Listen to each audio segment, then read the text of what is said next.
Okay, we are about to start promptly in 7 minutes. I mean, not 7 minutes, 3 minutes. It is now 1:57. Okay, we are about to start promptly in 7 minutes. I mean, not 7 minutes, 3 minutes. It is now 1:57. Okay, we are about to start promptly in 7 minutes. I mean, not 7 minutes, 3 minutes. It is now 1:57.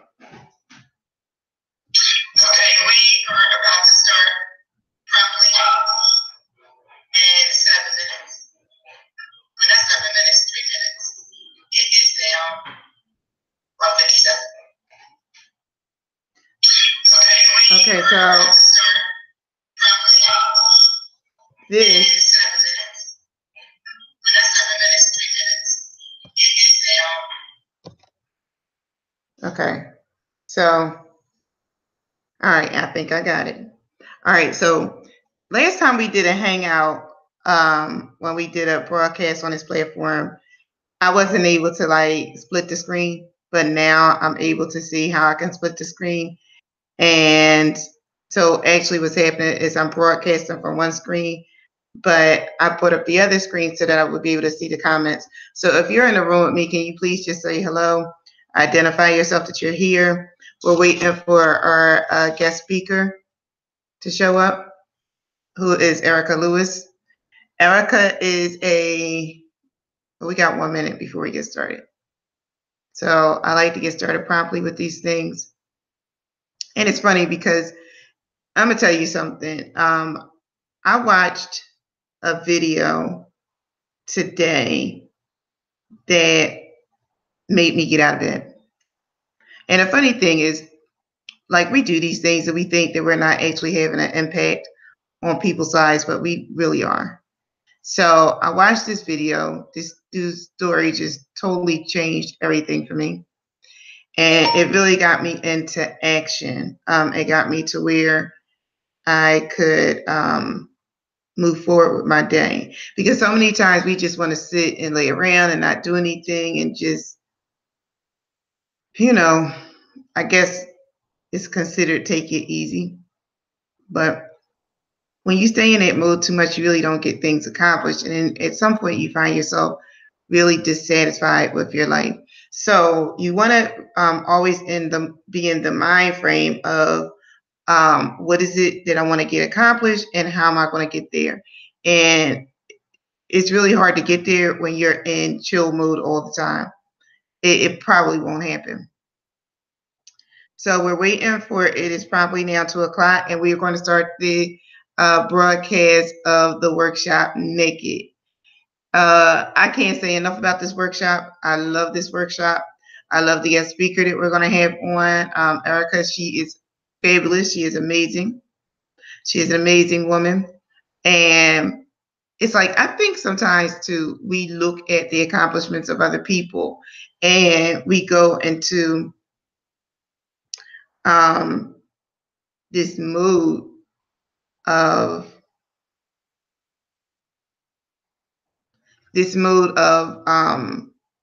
almost being jealous or envious. And when I saw her do her bikini bodybuilding pictures, I wasn't quite where I wanted to be in life, but I was inspired. So it was like, I think she got me off the couch. So it was like, instead of going into a mood of being jealous or envious where you stay stuck, is to look at these people and get inspired by their stories to move you forward into action. So I'm waiting for her to show up. It is so many things that'll happen in life that'll get you to where you just want to be stuck. You just want to just not do anything and hope and wish that things will come together for you. But I can assure you that's not the way things work in the world. You have to put forth an effort. You have to produce results. Other than that, they'll just live in someday, one day, and it will never happen. And then you will look at years that will go by where you didn't actually accomplish the things that you said that you wanted to in life. So we're here to move you into action. We're here to inspire you. We are here to give you or to assist you in the life that you said that you wanted. So Erica says she got the invitation. I don't see her. So we're going to wait. I will tell you what this workshop is about. It's about defining you. It's about defining who you are on the inside, who you are when you're at your point of vulnerability, who you are when you are naked, when you're open, when you are bare. So this workshop is about basically stripping away the layers of who you are, becoming vulnerable, and determining your truth. She's saying that she was in what happened. I don't know, but I'm going to send you another invite. Oh, wait a minute. Are you there? I think I see it. Yeah. I don't know what happened. It went dead. Let me close this window. Okay. All right. So good. I can see you. Great. You're here. So we could get started. Somebody was here too. It was another viewer on here, but I couldn't see them. So I don't know if that was you, but I do know there's someone registered. So this is what we'll do. And I was thinking about this earlier. I want to tell you a story. I want to tell you a story. I can't see you.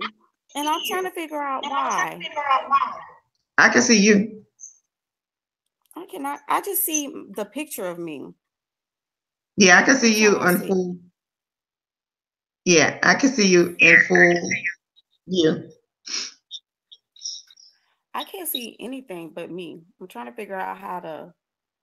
Well, just rock with it. Okay. But now I only see your profile picture, so I don't see you. So I don't know what you did. But now I just see your profile picture. Okay, now I see. Now you got it. So what did you have to do? I just went back. I just went back and it loaded it. Okay. All right. Okay. So we're going to go ahead with this. Anybody that paid for this that wasn't able to come on live, this is actually being recorded on YouTube, so they'll be able to catch the rebroadcast. But I was just starting, and I was talking about what being naked means and what it is. You know what I mean? Like what it is in your own life. So what I was saying is, but I do want to tell you another story though. Okay, so maybe should I tell the story first, or should we go into what naked is? Maybe I should tell the story. Tell the story. Okay, so I'll tell the story. All right, so now, so I was thinking about, like, we did the promotion for naked. I mean, I'm like this. I think that things could always be done better, right? That we could always do things better, especially when you're just first starting out and you're young and you're fresh and you're kind of thinking like you're not important and why should I do this and all this stuff, right? So those things always come up, and it's just like anything else in life. There are barriers that will always come up and will confront you to stop, right? To like, why am I even doing this in the first place? And when you take this and you parallel to naked, it's kind of eerie. It's eerily similar. Okay, so now, because it's like, how do you behave when no one is watching? Do you hold yourself to account, right? Right. Okay, so Rosalind is saying, I've been trying to access naked for 8 minutes. I paid a fee, but I can't get in. PayPal keeps asking for payment. Okay, so let me tape her back.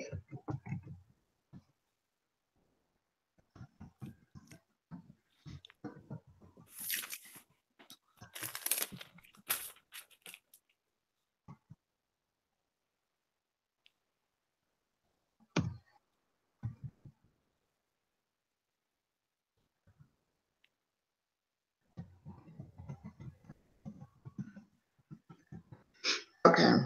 All right, so this is what I'm going to do here. Rosalind is trying to come in, so we're just going to directly.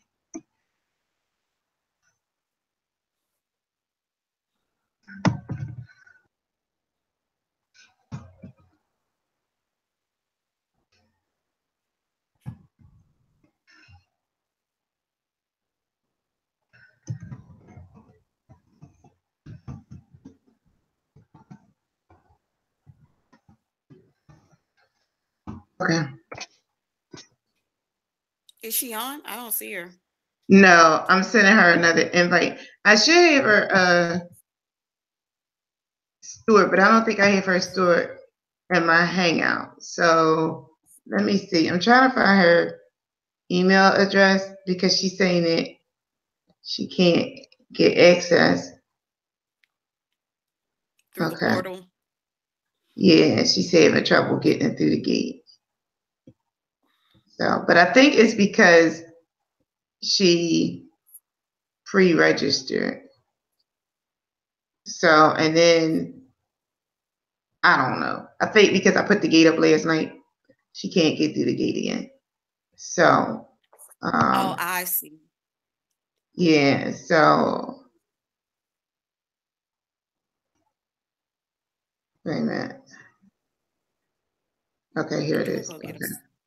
So we're getting there. Okay, so I'm gonna tell you a story. So let me get a sweater. Okay.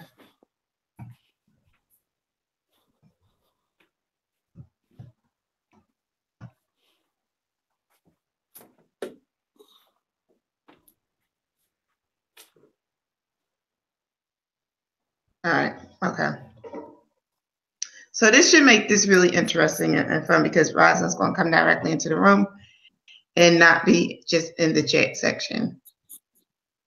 Okay. Okay. Are you sure you want to choose this? All right. So, all right.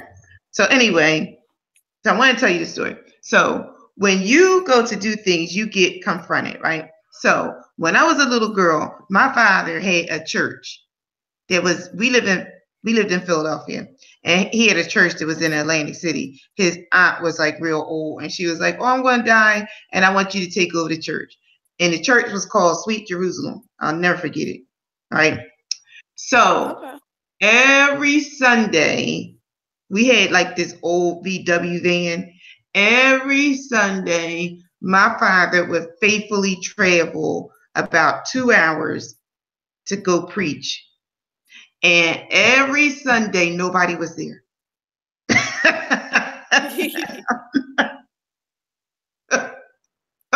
It was so bad. My mother was like, "Why are you doing this?" I'll tell you though, I love more money to get there. Man, listen, I love my dad to death. Let me tell you why. Because that man really, I gotta call him. I need to call him today and thank him. Because that man instilled so much character into me without even knowing it. And I contribute a lot of the way that I am today to him because I watched him fight.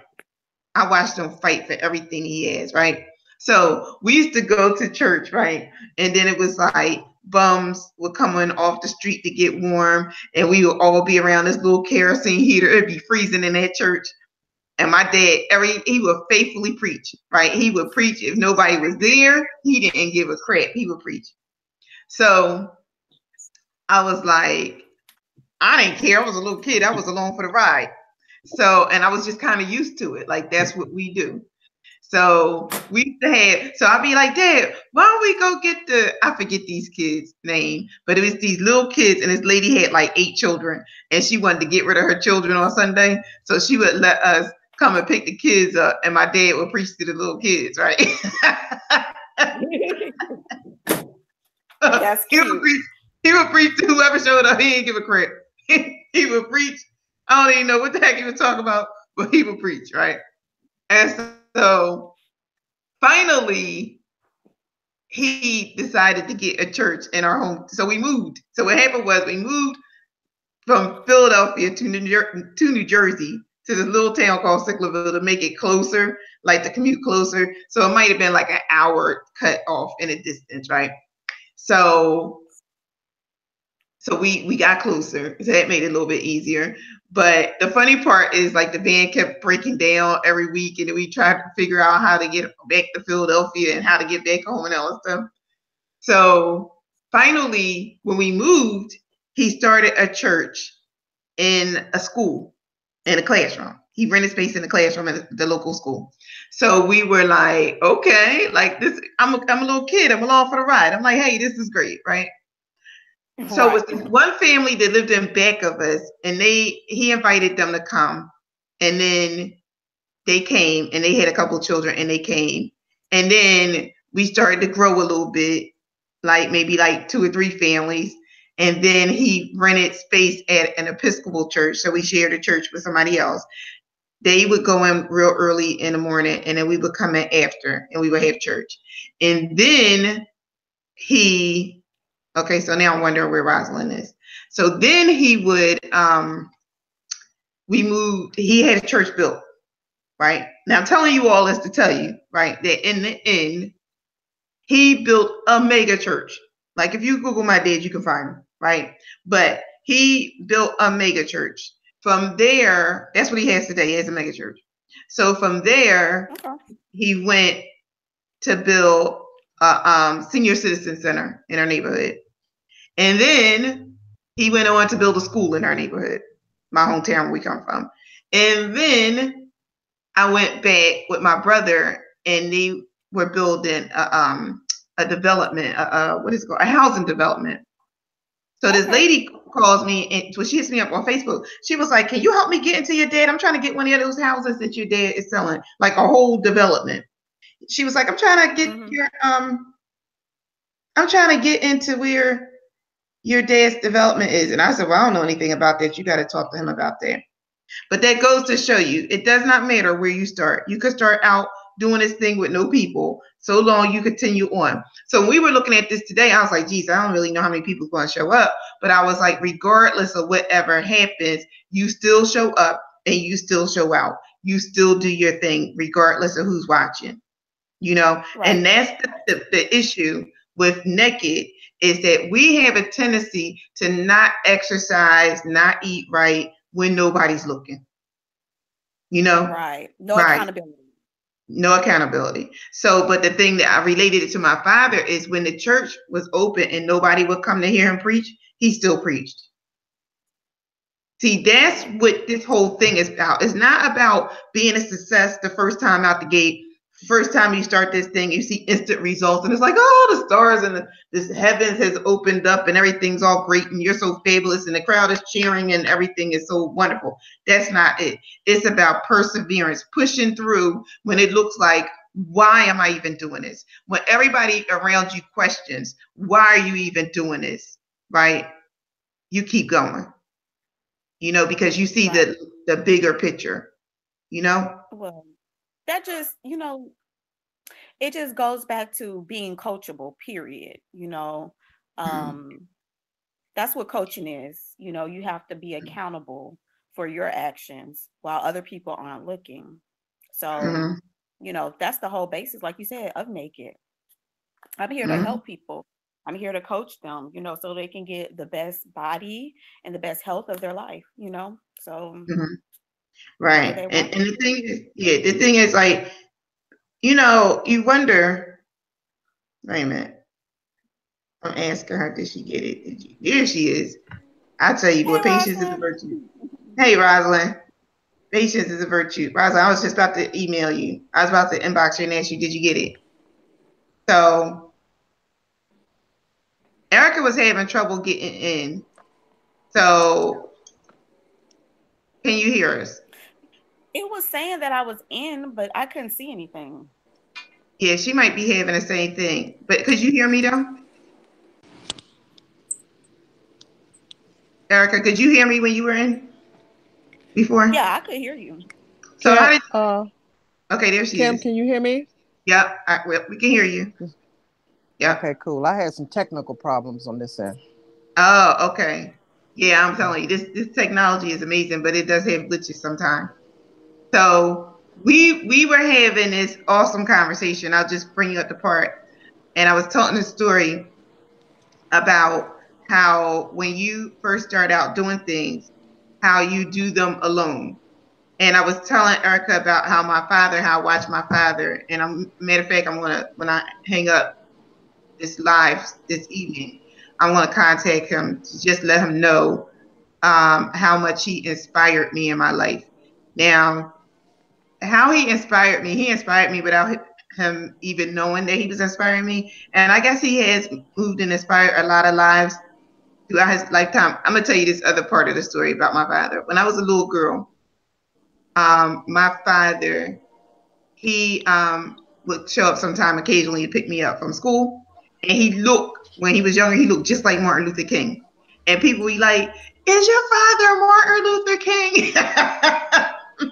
And I would be like, "Yeah." How awesome is that? It was funny as crap. but the funny part was Martin Luther King was dead by then, right? he was dead. He was dead in 67 and 68.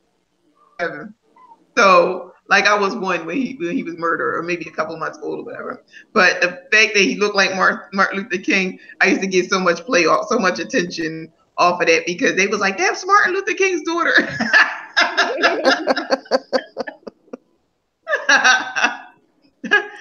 It's funny when you're a kid how you take advantage of the perks. So anyhow, so I was talking about the story about how when he first started out preaching, we lived in Philadelphia, and he would drive 2 hours, like 2.5 hours, to Atlantic City, to this church, before Atlantic City is what it is now, to this church that my aunt wanted him to take over. And we would go down there faithfully every Sunday, and nobody would show up, right? So my dad would literally be preaching to me and my mom, right? So I don't even think my sister was born yet. So we would go down there week after week after week without fail. And my mother would be like, "Why are you doing this?" Right? And it would be like bums that would come in off the street to get cold when it was cold outside. And we'd be all huddled around this little kerosene heater, to stay warm and stuff. And it was like, then I was talking about the kids. This lady had like 8 kids, and she wanted to get rid of her kids on Sunday. So she would send her kids to church, and my dad would preach them. It was like the funniest thing, because looking back on it now, like now, my dad is like a major, what would be considered a major success. So what happened was, because it was in Atlantic City, that's how we got to Jersey. We moved to Sicklerville, New Jersey, because it was closer. It was like an hour commute then at that point. So my dad finally was like, "You know what? I'm going to start a church here in Sicklerville." And it wasn't that many Black people there. It was like a newly developed town. The town has exploded now. But today, he has a mega church, and he has, they built a senior citizen high rise, and they built a housing development and a school. So major things happened since then. But had he stopped, none of those people would have got the benefit of what was offered later. Like the senior citizens wouldn't have had this amazing building to live in. I mean, the building is luxurious. It's beautiful. The housing development would have never got created. The school would have never got created. He has a street named after him. None of these things would have gotten created if he stopped. But Erica and I, we were having a conversation about what happens when nobody is looking. See, that's where what you're made of. Yes. You know what I mean? Show and prove. Yep. When nobody is looking, do you eat the cake? Mm-hmm. When nobody is looking, you don't go to the gym. You don't get the benefits of having the results. See, the thing is, what you do when nobody is looking, that's what matters. Because that's what creates your integrity. Like, that's what creates your character. Because so many times we do things for the glory. We do it for the cheers and the hurrahs and all that stuff, right? So it's like amazing, because here it is years later. What I saw as a little girl has greatly affected me, because I know the importance of that. What you do when nobody is looking, and that's what Naked is about. Naked is about, basically, we were talking about stripping away the layers, and when you're, being vulnerable and really knowing your truth, walking in your truth. Who are you? What are you made of? Your authenticity, the acceptance of you, and the celebration of you. See, sometimes we put the cart before the horse. We want to start with the celebration first, and then kind of work backwards. That's not the way it works. You get the celebration after you've done the work, to push past all those things and peel off the layers to where you are truly naked. So I'm going to let Erica take over. Erica, I know we came up with a format. Do you have that format in front of you? If you don't, I have it. Yeah, I have it. Okay, so I'm going to let you take over. because you are our guest speaker. I did announce you before you got here, and I talked about how amazing you were. Okay. I got this on my screen. Let me see if I can get this off. Hold on. Yeah, just touch it. I can Touch it see. and all of the things will come up. Okay. There we go. I see it now. Oop. Okay. Well, again, I will introduce myself. I'm sure you know all of this by now, but just to go back over it again, my name is Erica, and I work for a major weight loss company. That's my 9 to 5, and right now I am in competition mood. I'm getting ready to do a competition in April, and I got into this because, well, I just wanted my best body before I'm 40, and hopefully I can help someone else achieve their best body before, whenever they need it to be. So right now, I'm gonna just go back over the format that we want to get started right here, and I want to ask you a couple of questions, just to think about, jot some of the stuff down if you need to. Um, but I know everyone's here because they want to be successful in their weight loss journey. I can definitely help with that. So one thing I want you all to think about is, what is it going to take for you to get there? Like I said before, you may want to write some of this down when I ask you these questions, and we'll discuss it. So what is it going to take for you all to achieve your weight loss goals? Because I know we've all done that before. We've all decided that we were going to make the New Year's resolution, new me, new year, and everything. So what is it going to take for you to become a new you? Okay, let me better you? ask Rosalind, because I muted her mic, but now I can't unmute her. So Rosalind, see if you can unmute yourself. If I can. See if you can unmute it, because I muted myself. Okay, there we go. Okay, wait a minute, but my picture's not coming up. Okay, there we are. Okay. Yeah. All right. So you're asking, what is it going to take? Yeah, for you to be new you. That's what everybody wants this new year. New year, new you. So what is it going to take for you to become a new you? You have these weight loss goals. If I remember correctly, Rosalind, you want to lose like 30 pounds?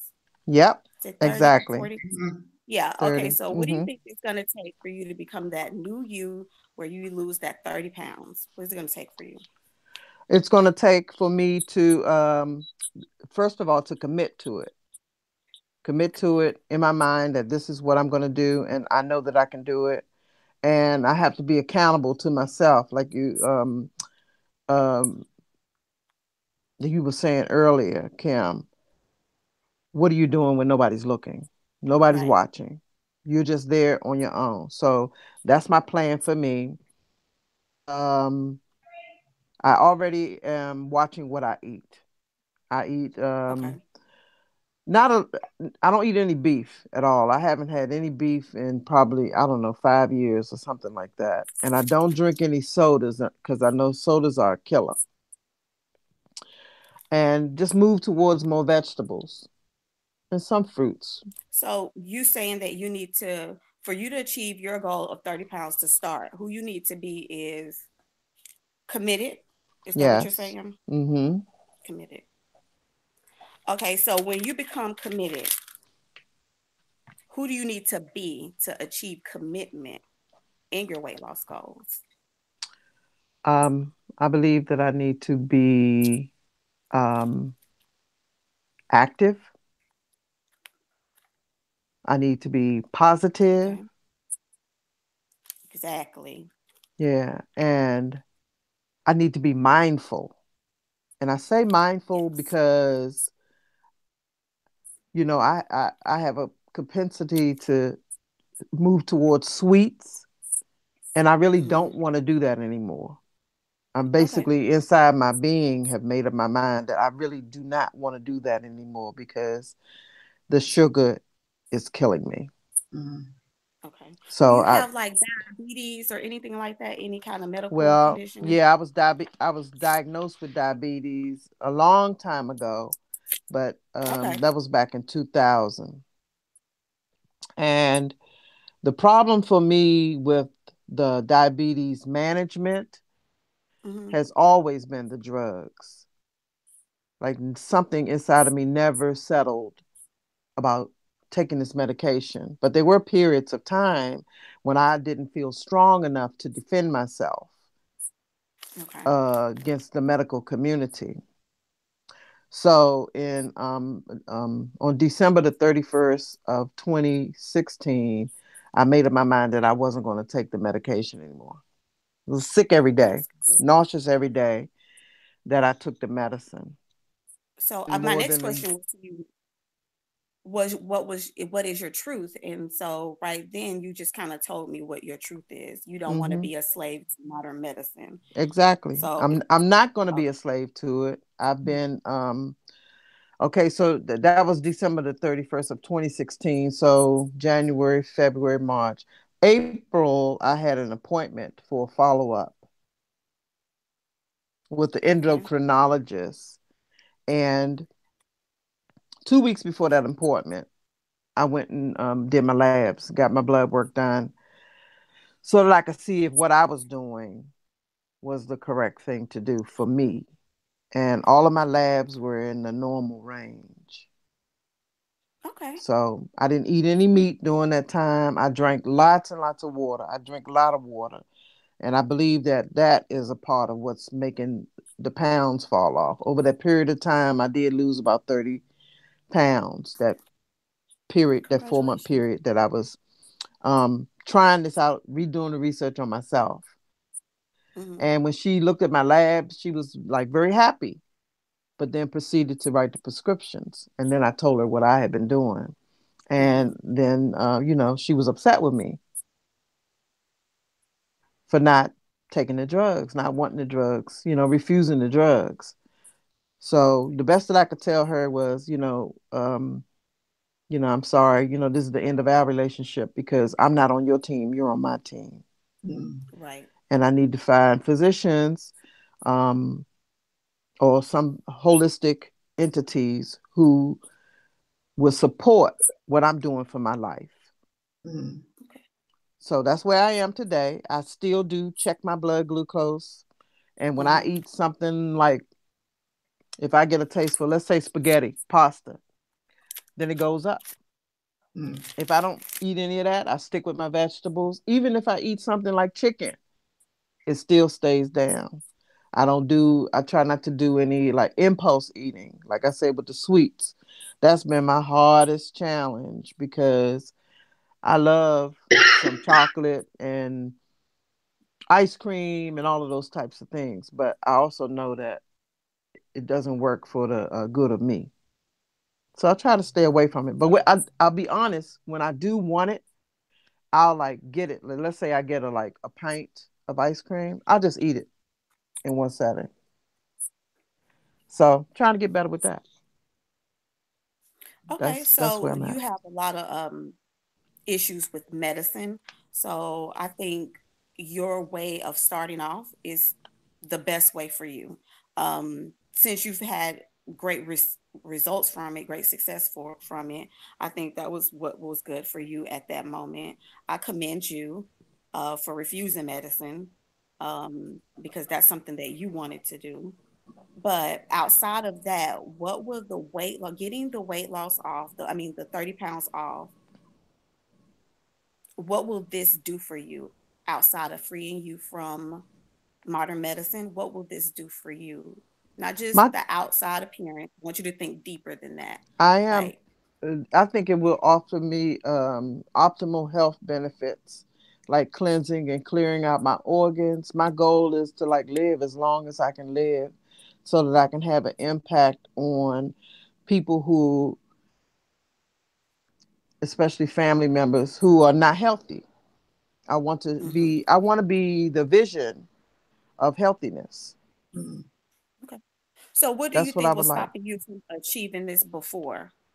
Like, what was the Before, block? I did dabbled with what it is that I want, but my focus always have gotten switched off from what I need to do for myself to what I'm actually doing for other people. And that has consumed a great amount of my life. just taking care of others, you know. And So go ahead. your biggest issue with your biggest issue right now is taking care of you, right? Yes. Okay, so that's going to be your focus. See, from all of this, I realize that you take care of everyone else before you take care of yourself. So before you can take care of anyone else, you need to take care of Rosalind right now. And that's how Mm-hmm. you're going to be successful at getting the 30 pounds off and keeping the 30 pounds off. Because right now your focus is going to be on Rosalind. Everything we do from this point on is going to be about Rosalind, what Rosalind wants, you know, where Rosalind wants to go, who Rosalind wants to be with, what Rosalind puts in her mouth is going to Mm-hmm. all be about you. So that's where we're going to start. And you know what's Okay. funny? So What's funny is Rosalind, we did not talk. Me and Erica. Oh, right. So this is just more confirmation. Exactly. it Exactly. just every time you say something, I'm just going, she is taking care of everyone. And you have to be really cautious when you do that because you start taking on other people's problems and they become what you see, they become they're ingrained in you, and that has nothing to do with you. So your focus right now needs to be on you and what it is that you need to do to get these 30 pounds off. And it's just not just about the weight, No. Yeah, I it's know not that. physical weight, it's like mental weight, dead weight of other problems and other people, things that don't have to do with you. So looking back, when you tried to do it on your own before, weight loss on your own before, what was going on in your life? Like the times that you started a new weight loss regimen, what were the things that were going on in your life? The stuff with other people. I mean, I would, let's say if I plan to go work out, I plan to go work out, and then somebody will call, and I'll just say, well, damn, now I got to go and fix that. I would just automatically do it. And in my discovery call, Kim and I reached the bottom line of where all of that came from. And like I said, it's been with me for a very long time. So I am practicing staying in control of myself because I don't really have control over other people, which is what I've been doing. And in doing that, I have been inhibiting them from exploring and enjoying and rejoicing in their own lives with the new experiences that they can have. So that right there was that was like a cry moment. Mm-hmm. That not that I was hurting myself, but that I was hurting somebody else. I was keeping somebody else from living their best life by Mm-hmm. taking over things that I don't need to take over. But you know But they what's can deep do about it however it is. what's deep about that is nobody gets to win because you don't get to live your best life because you're so focused on them, and then they don't get to live their Right. best life, right? Because you're interfering with that. So that's Exactly. kind of deep when you think about it that nobody wins. So now you're in a position where everybody could win. Everybody could win, and everybody is demonstrating since I exposed myself Mm-hmm. for what I realize now, what I've been doing for these so many years. Everybody now is making plans to enjoy their life, and Wow. that's so happy. I'm so happy about it. Like, Yeah. it's me and my sister had this thing where she had to call me when she got in because I was nervous about what was going to happen to her on the way home from work in the dark and all of that. Yeah. And so, like, since we had our talk and all of that, she doesn't call me when she get in. She calls me if she feels like it, Okay. And so I see us like not talking like every single day, which Yeah. is not a bad thing. Mm. I need to know that she's okay with handling whatever's going on. And if an emergency does occur, somebody will reach out to me. Mm. Yeah. Yeah. So, That's so good. Erica, that's what I'm doing now. It's been a huge, huge, huge, huge problem. Mm. And, And I've so had, I'm sorry. as the weight loss goes, they cause roadblocks for you. Like you said, like if you would have to go to the gym, you didn't prioritize yourself in that situation. No, Is that it what you're wasn't saying? important. I would say I can do it. I'll get to it later. And then Mm. later doesn't come that day. because I should have No, been right in the now. Yeah. Yeah, I should have been right in the now, like to experience that. So the part is like when we need to realize as women, and I'm not just saying you, right? I'm looking at myself too. We as women, yeah, we need to realize that we matter now. Yeah. You know what I mean? Yeah, because what happens is, like you said, it never happens. And then you go your whole entire life and see you're 80 years old, how you never made yourself matter your whole entire life. And that's what your experience was about here on earth. Right. So it's almost like, you know, I could have did anything with my life, and that's what I chose to do. So like a place that I went out of the country. I went to Amsterdam. It's been about a year ago. And it was amazing there. But I caught myself like, what's going on at home? I wonder if everything is all right. I wonder if my sister's meeting the transportation so that, you know, they don't have to, they're always threatening to take my niece to the police station if nobody's at the house at this particular time. And so I need to go back to Amsterdam so that I can have a good time, you know. So do you feel like you didn't really experience it because you was worried about what was going back at home? Yeah, I missed some things. I had some fun, but I missed some things. Yeah, you couldn't fully. I missed some experiences for myself. You know, I met a lot of people there that, you know, were like, hey, come back again. Like, you don't have to worry about a hotel. And, you know, so I need to go back. Okay. Really, well, maybe we could go back with you. Let's talk about that. Right. That's what's trying to go. Yes, trying to go too. We trying to hang with you. Exactly. We trying to hang with you. And not afraid to travel alone. Clarity too, Rosalind. It sounds like you needed that mental clarity. Yeah. So, like, do you suffer from a lot of anxiety sometimes? Absolutely. Yeah. It's so bad. It had been so bad. It hasn't been this way since my discovery call. I've been pulling it in. So it has happened. Good Lord. But yeah. But sometimes it just feel like everything inside of me is shaking. Like just all my organs, like everything is just moving. You know, my heart is racing and my head starts to hurt. But now, you know, I think I have some tools before me to help me to rein that in so that I'm not so anxious. Diet will help that too. When you get your diet where it needs to be, that will help as well. Because that anxiety is kind of, depending on what science you go with, Kim, you can correct me if I'm wrong. That's like a chemical imbalance. So, you know, you can probably correct that with a lot of foods, a lot of natural herbs. Because I know how you feel about medication.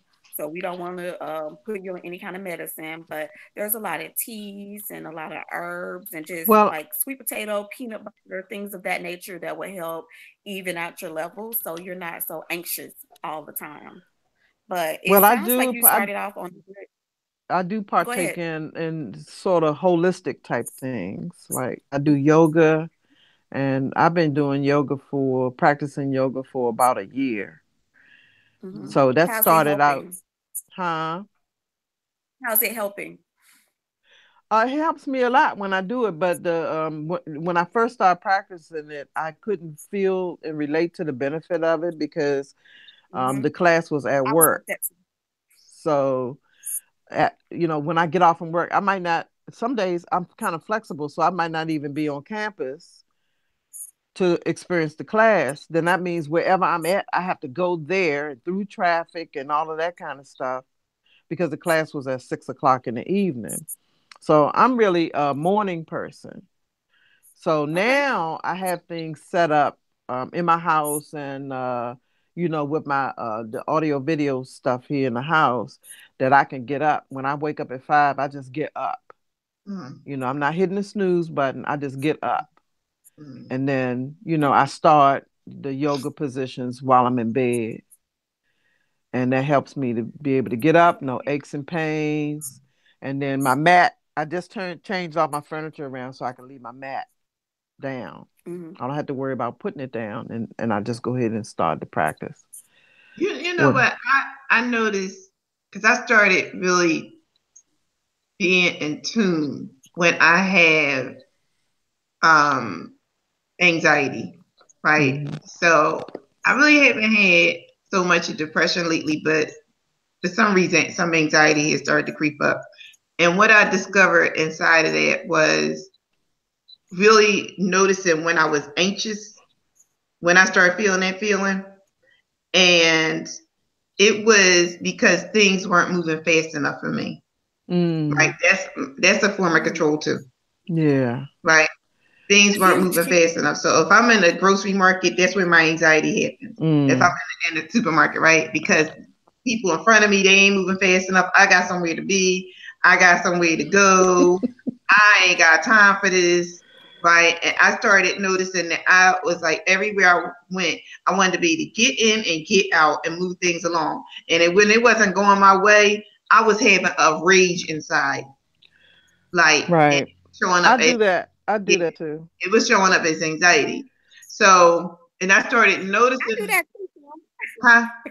What'd you say? I do that too. Do you do that? Like if I'm stuck in traffic behind somebody slow, oh my God, I freak out. My heart start beating real fast. I'm like, I can't be behind this person. Sometimes I'll that's what was happening to me too. Yeah, I noticed that's been happening. The more that I take on, the more I got to get where I need to be. Like I need to get this done. I need to get it done. I'm going from here to there. Right. Children, I'm doing this. I'm trying to maneuver through traffic. And I just started because this is where it was coming up. I was because I'm on the phone so much, my battery dies a lot. So I have like these coaching calls set up in the evening. And here it is. If I have a coaching call set up for 7 o'clock or 6 o'clock, I'm having anxiety because my battery's dead. The person is waiting for me on a coaching call and I can't get to where I need to be. Right. So I was like, okay, I have this second phone. So now I need to be mindful in the morning that my phone might die before I can get back home to charge it because my charge is not working in the car. That I could call this person from my second phone. But I noticed that the anxiety was attached to the expectation of looking good. Okay, I'm gonna tell you why. Oh, right. Yeah. I don't want to fail. I didn't want to fail. And I don't want to look like I don't want to fail. I don't want to, look like a disappointment to someone else. It's not really about me. It's really about what other people think about me. Yes. Yeah. Yes. Yeah. So I do that same thing in the grocery store. Yeah. And you know how you're trying to pick and choose. I just did it at Wegmans like day before yesterday because it was not really crowded, but I was still vying for a position, like which is look like the fastest line. I'm trying to make decisions for other people still. And I get in the line where there's only one person being waited on. But guess what? She had like 19,000 daggone coupons. So did I really get in the best line? And I know when I go with my coupons, it takes time. So I'm like, okay, as soon as I got in the line, another person came behind me and then behind them. So what do you do? So I'm going crazy about inside myself. I'm actually physically looking back and forth. And people are like, what the hell is she looking at? I'm like, I'm looking for a way out. I'm looking for a way out. That's me. But then I said, you can't keep doing this. You cannot. I was saying it to myself. You cannot keep doing this. You have to stop. Little girl. Right. You know who I'm talking about, Kim. Sit on the couch. Right. Just sit on the couch. Just be still and take a deep breath. You got this. The adult can come forward and handle this. Yeah, because that was the thing. Okay. It's like the attachment. You have to break the attachment to I need it now because it's the little girl. The little girl's like, I need to get out of here right now. Like she got, little kids throw a tantrum. Little kids gotta have that ice cream cone right now. They don't give a damn about the dinner. They don't give a damn about none of that. They need to have it right now. So I was like, okay. But I had to really be mindful of what is going on here because I had to be like, Kim, okay, you just realize you're not gonna be in the store forever for the rest of your life. You will eventually get out of here. You're not getting out right now when you want to, but you will get out of here. Right. So I was like, okay, once I was able to detach myself from I can't right now, then I had to like chill out. And I was like, okay. And then the anxiety subsided. But I started really noticing how that was impacting my life, because in me trying to be in control, I was really out of control. Yes. Like that was the thing. Right. I had to really start noticing, okay, things are getting out of control here in my life, because now it's impacting me because I have anxiety, right? And I have anxiety because I'm attached to, I need it right now, right? I need, everywhere I went, Right. I was demanding, I need it right now. I need to get out the store right now. If I had to wait 2 seconds longer than what I was supposed to know, I have an issue with that. Yeah. So yeah, so it was like, okay, Thank you. yeah. You talking to me. That is so me. I don't know how, Rosalind, how you stayed in that line. I think I would have left. I would just put my stuff down and Well, walked out. That's another how thing. I Good with say that. no, I because I know like the grown up me is trying to maintain self control. If Right. I'm allowing the little girl inside to control, no, she's been doing that for a long time. Right. And I've been Right. allowing her to do it. So she's still learning how, and that's the way I have to work it out. That's how it works for me. I And I think just say to myself, it out loud, and people think that I'm talking to them. But I'm really having that dialogue with myself. You're okay. You can. It's going to be all right. Just breathe. But if And we it does really calm take the time to down. look, that little girl is controlling a lot, because even when it comes to the ice cream, it's like, I gotta have ice cream now. Like, you're like, no, we really don't need no ice cream because we on a diet. And the little girl's like, no, I need the ice cream right now. Like, and then you go ahead and you have the ice cream. We're like that with our the little girl there. We're like that with our The hell with the diet. We're like that The hell with being in good health. Yeah. I could be all the way over there with the vegetables on. She'd be like, I'm side where the ice cream is. No. So it's all about gratifying the inner person, because that's the thing that we look at when we look at being naked, right? Naked is going down deep with inside and really bearing your truth. What is your truth? And the truth, my truth, right? My truth is, at times I am out of control, right? I am just out there. And it's because I'm letting that little girl inside rule. Like, she has to get out of the store right now because she got. Look, the funny, crazy part is, I'm not even rushing home to anything. It could be like nobody at the house. It could be. It's just, no. I need to get out of here now. I need this right now. Whatever I want, I need it right now. So, we acknowledge that, yeah. It's like when you look at what's driving you, and what's driving the anxiety, and what's driving the depression, is that we can't get that gratification right now. You know, that's what we started talking about, even when we did this live broadcast here, is that when things don't show up the way we would expect them to, how do we behave? You know, because it's like, all right, so now it's like, no, you still keep in the structure. Now I'm going to answer the same questions you did, Rosalind. Okay, yeah, I was getting to you, but yeah, go ahead. Oh, are you done with Rosalind? Are you done? Or are we? Well, no, we were going to go over. I was writing down some things that Rosalind said, you know, and I was going to help her come up with a plan on how she could start taking care of herself. My phone about to die. Give me 1 second. Okay. Got my charger right here. Okay. Yeah, I want Rosalind to take steps into taking care of herself as far as her health. Like, I know you got her trying to take care of herself without, you know, just being in her moment, being in her truth, and not being so anxious about everyone else's things they're doing. But Rosalind, it seems like you love yoga. You like doing your yoga. I really like it because it's low impact, and I love walking as well. Right. So when was the last time you took a walk just to take a walk? I'm going to ask you the same question, Kim, so be thinking. This morning. What was the last time you took a walk, just leisurely, just to take a walk? This morning, I took it, and I just said, just a walk, and I just wanted to get my body moving. And that was my way of checking to see too. I'm sorry. We kind of overlap. What did I see? Yeah, my neighborhood. Okay. Like go into Yeah. detail. The reason I'm asking you all this is because a lot of times, we were talking about anxiety. We get in such a hurry, we forget to take in little things like Okay. like the trees. Like when you looked at the trees, they have fruit. Like where I'm from, like most of the Okay. trees have So like fruits and stuff on it, and I didn't notice that because I was go go go go go. I didn't know right. that I had like fruit trees right there outside my yard, and like what did you see? So when I left out my house this morning, I saw the animals. I saw raccoon. I saw squirrels on the wires, the Hmm. like the electric wires, moving back and forth.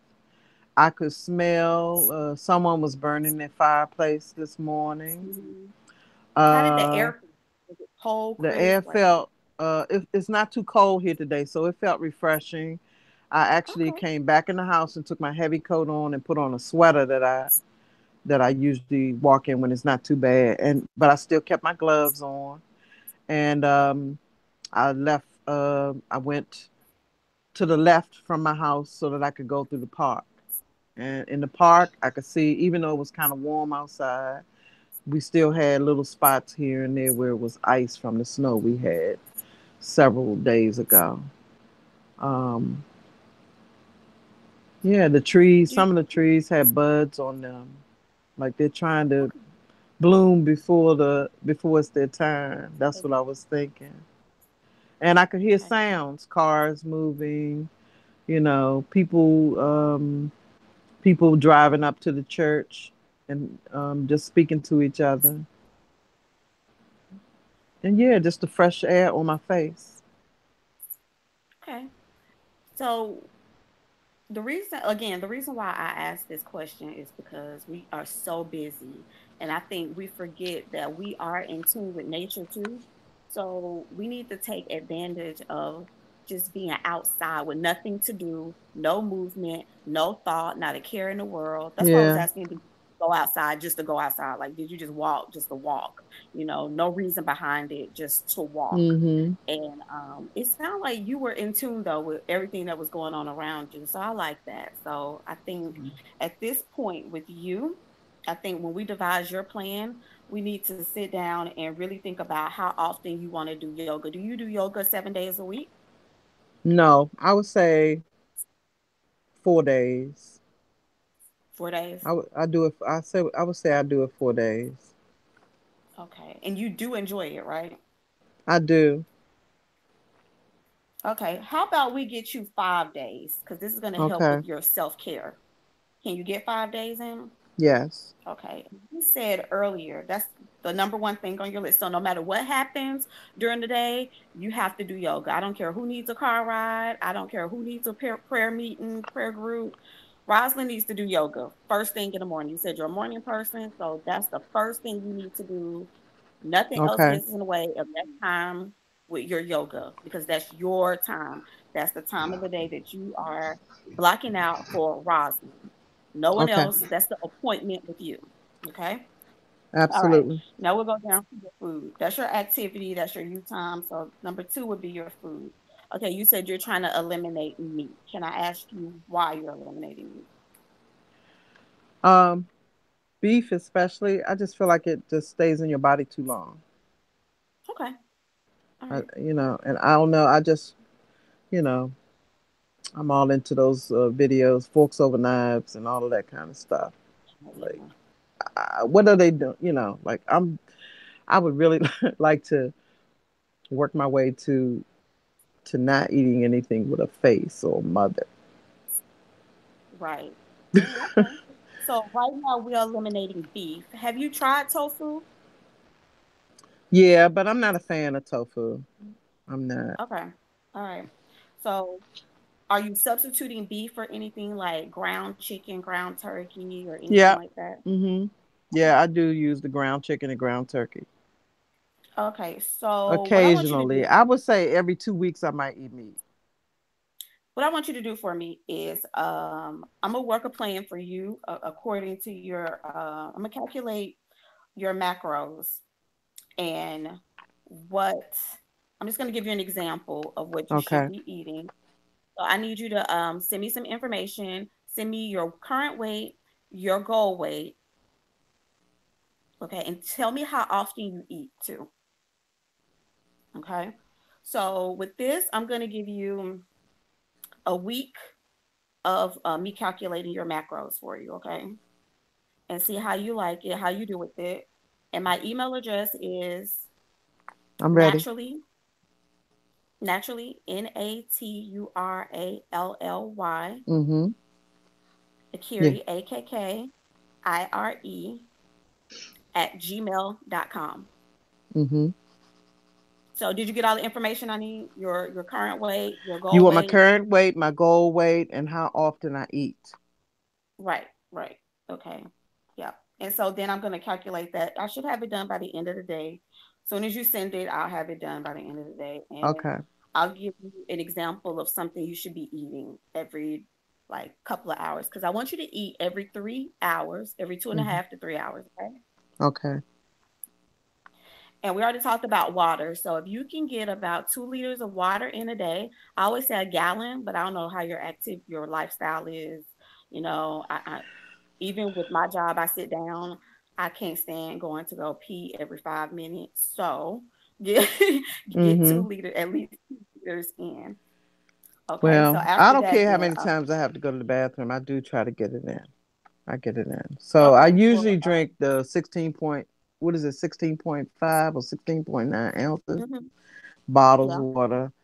And I try to get maybe five of those, 5 or 6 of those a day. Try to get eight of those because that's almost a gallon, if not a little bit over. Okay. Yeah, try to get eight. And you said that what type of supplements do you take? Like holistic things, like I use vitamin C crystals. I usually put okay, it in at least one bottle of water and I drink it straight down. okay. Do you take a And multivitamin? I do take a multivitamin. It's like just a regular multivitamin, something I got from Costco. Do you Okay. recommend a specific one of anything No, just you get in them. particular? Honestly, the research that I've done, most of them are the same. Even the children's vitamins are the same as adult Mm-hmm. vitamins. I think the children's vitamins has more iron.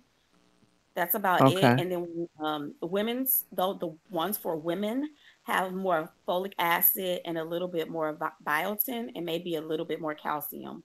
That's the only difference Okay. in the vitamins. So you're good. Okay. If you wanted, Yeah. again, Kim, correct me if I'm wrong. If you wanted to, you could add some folic acid, because I feel like women Mm-hmm. can't get enough folic acid. So you can What add about a Super B? tablet. I use a Super B capsule because, like, if I'm running, I don't get any rest because I'm working a couple of jobs and Oh, I keep my granddaughter a couple of days a week too. Um, so I start taking it because it says it represents the Nature Made brand, says it gives you mhm. energy. So I don't Okay, ever feel tired or that's anything, good. but I take it. I take it because I don't see how it could be harmful, and Okay. I do need the energy. Have issues sleeping? Um, Not well. Some like if I'm anxious about something, yes. There've been times when I've just been up all night long. Like I cannot go to sleep at all. Okay. Try to get some zinc and magnesium, and take those before bed. Depending on the brand that you get, it'll tell you how many capsules you need to take daily. But if you Okay. take zinc and magnesium together before bed, that should help calm you a little bit. Also, Okay. if you find that you get anxious, have you ever heard of kava kava? Yes, I've heard of it. Okay, I know it comes in a tea or a capsule. So kava kava is good for people with ADHD, anxiety issues. It helps keep you calm. Okay. But be careful. Don't have too much of it because if you ever get pulled over and they give you a breathalyzer or any kind of blood test, it'll come back like you've had something. So be Mm-hmm. careful, Mm-hmm. like take Okay. it when you're not going to be doing a whole bunch. Okay. But so far, those are the things. Oh, and I want you to take a walk. at least twice a day, I mean, not twice a day, twice a week, just because, like, keep that Mm-hmm. clarity, like, walk around Right. and clear your mind. That's important too for us, especially with our anxiety issues. Like, matter of fact, I was thinking, since we all have some anxiety issues, maybe we can take a virtual walk together. Just check in and be like, look, this is what I'm seeing. Right? You know what I want to do? It's a lady. I might see if she could come to Go Life Coach, and she does like meditation, hypnosis, and all that type of stuff to like calm and relax you. So I'm gonna see if I could get in contact with her. I should have wrote her name down. Mm-hmm. But I'm quite sure it wouldn't be that hard to find her. But just some like, because I do realize that 85% of this stuff is mental. It's only 15% is actually the work. You know what I mean? Like overcoming stuff. Right. The majority of it is mental. It's your mental. How strong is your mental?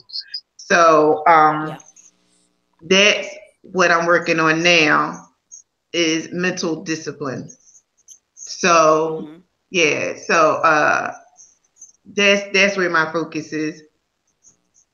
Not only like for myself, but for others, because I noticed that we all are in the same boat, whether we like to admit it or not.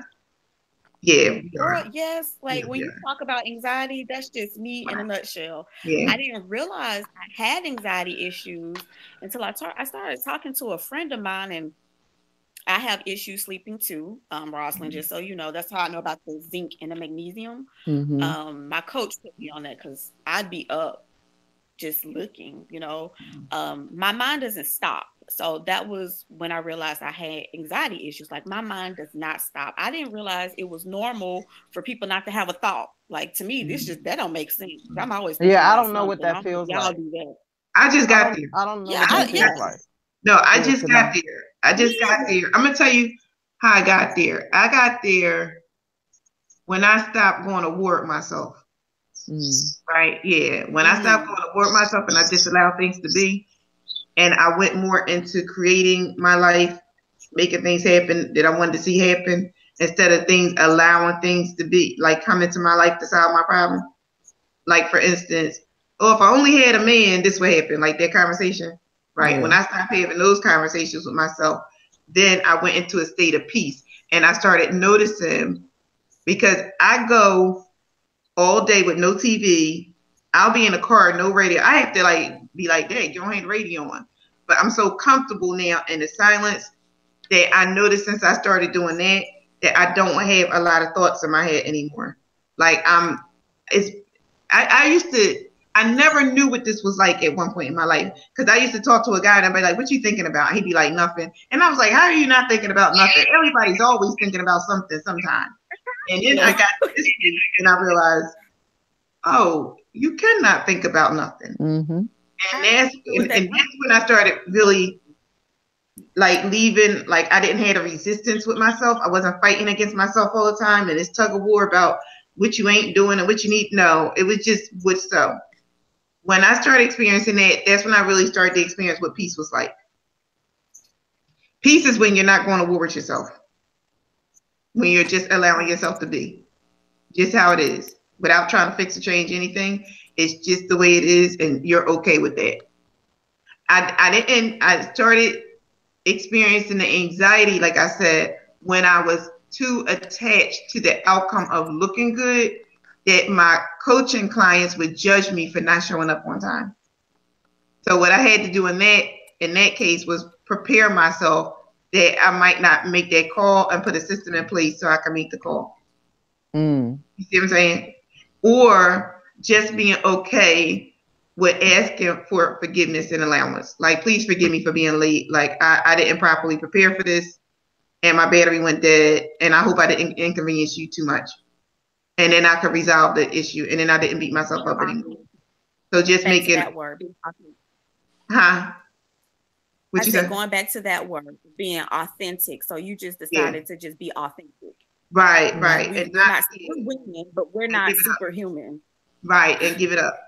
Because that was the thing. You so attached to looking perfect, right? That's where the anxiety was coming from. And I had to recognize it. Like I had to recognize that things had to be a certain way. If it wasn't a certain way, I was not happy. So like the last time I was like, you know what? Like give it up. Like you're not going to make the call. You're going to be late. So, and I was like a few minutes late, but I still was tripping. So I was like, you know what? Please forgive me. And then I just went into my thing. Like, I didn't properly prepare. Like I told myself, I didn't properly prepare. That was the truth. I didn't properly prepare for this. My battery went dead. And I really apologize for any inconvenience it may have caused you. If you would like to reschedule a call, I'm open to that. Like, that's fine with me. If you would like to go ahead with the call, that would be good too. And then I gave them the option to choose. And then once they said, yeah, no problem, we'll go ahead with the call, then I was released from that. Mm-hmm. But other than that, without putting that in place, I would have been constantly in my head about, oh, they're judging me. How can I properly coach them if I can't be perfect? If I can't, but that's just the way life shows up. Life shows up with its imperfections, to expose you that you're not perfect all the time. Like you're not perfect. And it doesn't have to be perfect. Yeah. There's a saying about that. It says you're perfectly imperfect. Right. And we have to recognize that we're not perfect. Like we're perfect in the imperfections. Yes. So that's key. So once I got to that point, then I could release myself. But like I said, that just started showing up. But I had to get a handle on it right away.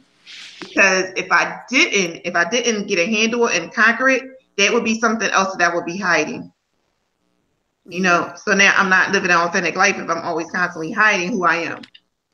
So I just had to give myself permission to be human. Like, okay, you're a human being, and stop being attached to this looking good that you have to come off like you're so perfect and handle and all your shit is together. And then trying to get people to live up to something that you're not even being because you're being a phony. Right. Right. And that's the whole thing. So my truth comes from not being a phony. Like, because I could perfectly go into this holier than thou thing and, oh, look at me and try to be like me when I'm pretending to be there myself. I'm not there. So it's like I'm constantly bringing my life to the game. So, people that are ignorant, they'll judge you and be like, well, she's not all that and she's not this and she's not that. Guess what? I'm not trying to give off that image like I'm all that. I'm really giving off the image. I'm in this game with you. I'm playing right along with you, right? The only thing is I have access to the tools, right, that we all can use to free ourselves. But we're constantly getting confronted with ourselves, constantly, and then it's like, okay, what is this here to show me? All right, this is here to show me stop being attached to looking good and give it up. Like, stop being attached to it got to be a certain way. Okay, that's what I have to do right now. And then I go into being that, not being attached to the outcome and not being attached to looking good. That's what I need to do. And allow myself to mess up in front of people. Okay, fine. Can you be okay with that? Yeah, great. So that's where I am now. And it's giving me a lot of freedom just to be myself inside of that. Yeah, because it's no freedom if I don't. I'm constantly tormented. I'm constantly going to keep getting met with anxiety. And don't you think it's truly like a feeling of bondage? I felt strapped down. Yeah. When you put yourself in a position that I know best, I know better than you. You volunteer for bondage. Yeah. You do. You volunteer you can't never mess up. You can't ever show anybody how you occasionally mess up, and when you do, you got to cover it up with. You can't show people fear. Yeah. Yeah, you can't really show people that you're human, that you really are, who you are. So that was big for me. So I was like, okay, that's where I'm at now. Inside of that, I was like, okay, now you're free to play. Now you can get out there and play. So because I was beating myself up. The day after we did Game Changers, I'm gonna tell this during Game Changers next Thursday, but I'll tell y'all first. So I had such a high that day because I met with these people. They said they were going to help me with this garden, right? The garden in my yard. And I came home and I was like, okay, we got to contain the dogs and we got to do this. And I got him on board. And I was like, wow, like you're really freaking doing it, right? So then we did Game Changers that night. And I was so excited, like, yeah, you're really going to freaking do it. And I was so excited, I could not sleep that whole night. I did not get to sleep. And then my friend called me and around 12 o'clock and I answered the phone. I didn't get to sleep till 3 o'clock in the morning. But guess what my plan was? My plan was to get up at 5 o'clock in the morning and go to bed and go to the gym. So here it is. I don't get to bed till 3. I don't get to sleep till 3 o'clock. And now I got to get up at 5. Yeah. I was like, man. And then I was like, Kim, just do it. And the other part was like, no, you can't do it. You only had 2 hours sleep. Are you crazy? Right? So it was like, okay, so I let myself off the hook. And I was like, I'll go later on that day. Never went later on that day. Yeah. Right. Yeah. That was Thursday. I never went. So then, so that was Thursday, Friday. Okay. So then I did some exercise, some floor exercises, because I never made it to the gym next day. And I finally made it the day after that, but I was, and I did some half-ass, I ain't gonna lie, I did some half-ass bullshit workout. It was half-ass. So, yeah, it was. Just showing up type shit. Like, just, okay, you made it. Whoop-de-doo. All right. So, but I did change my diet because as you can see, I did that jackfruit. Right. So oh, yeah. Like, where did you get that? Oh, man, from Trader Joe's. Okay. Yeah. Yeah. So it's a place where you can get the actual fruit, like the big gigantic fruit, but they didn't have it. They had it in a can. So I took that and I watched somebody on YouTube use that recipe, so that was cool. Yeah. But it's absolutely delicious. Like, you got to try it. So I did that. So I was like, okay, so now you're taking baby steps, because this is a conversation I'm having with myself. You're taking baby steps to get to where you need to be and allow yourself to do that. Because I just wanted to jump out there and gung-ho, hey, I'm back in the race and I'm doing it. And I lost 20 pounds in a week. So you could be, look at me, I'm so great. Nobody wants to be like, hey, right. I failed and I'm a failure. And this is what happened. And people are like, oh, what happened? Because I'm going to tell you something. Nobody wants to be fixed. Nobody wants to be changed. Nobody wants to, you giving them unsolicited advice, right? Because I know where I fucked up at, right? Yeah. I didn't properly plan for it, because if so, I wouldn't have made that 5 o'clock deadline the very next day, because we didn't get off of Game Changers until 10:30 or something like that. And then I took Takima home and all this other stuff. So by the time I finally got in bed, it was 12. And then for me to think I'm going to get up to 5, that's never happened. So I put an unrealistic expectation in place that I've never been able to meet, and was expecting myself to meet it. Like, oh, just push past yourself and you'll do it. That didn't happen. So I was like, okay, proper planning is what's going to get this done.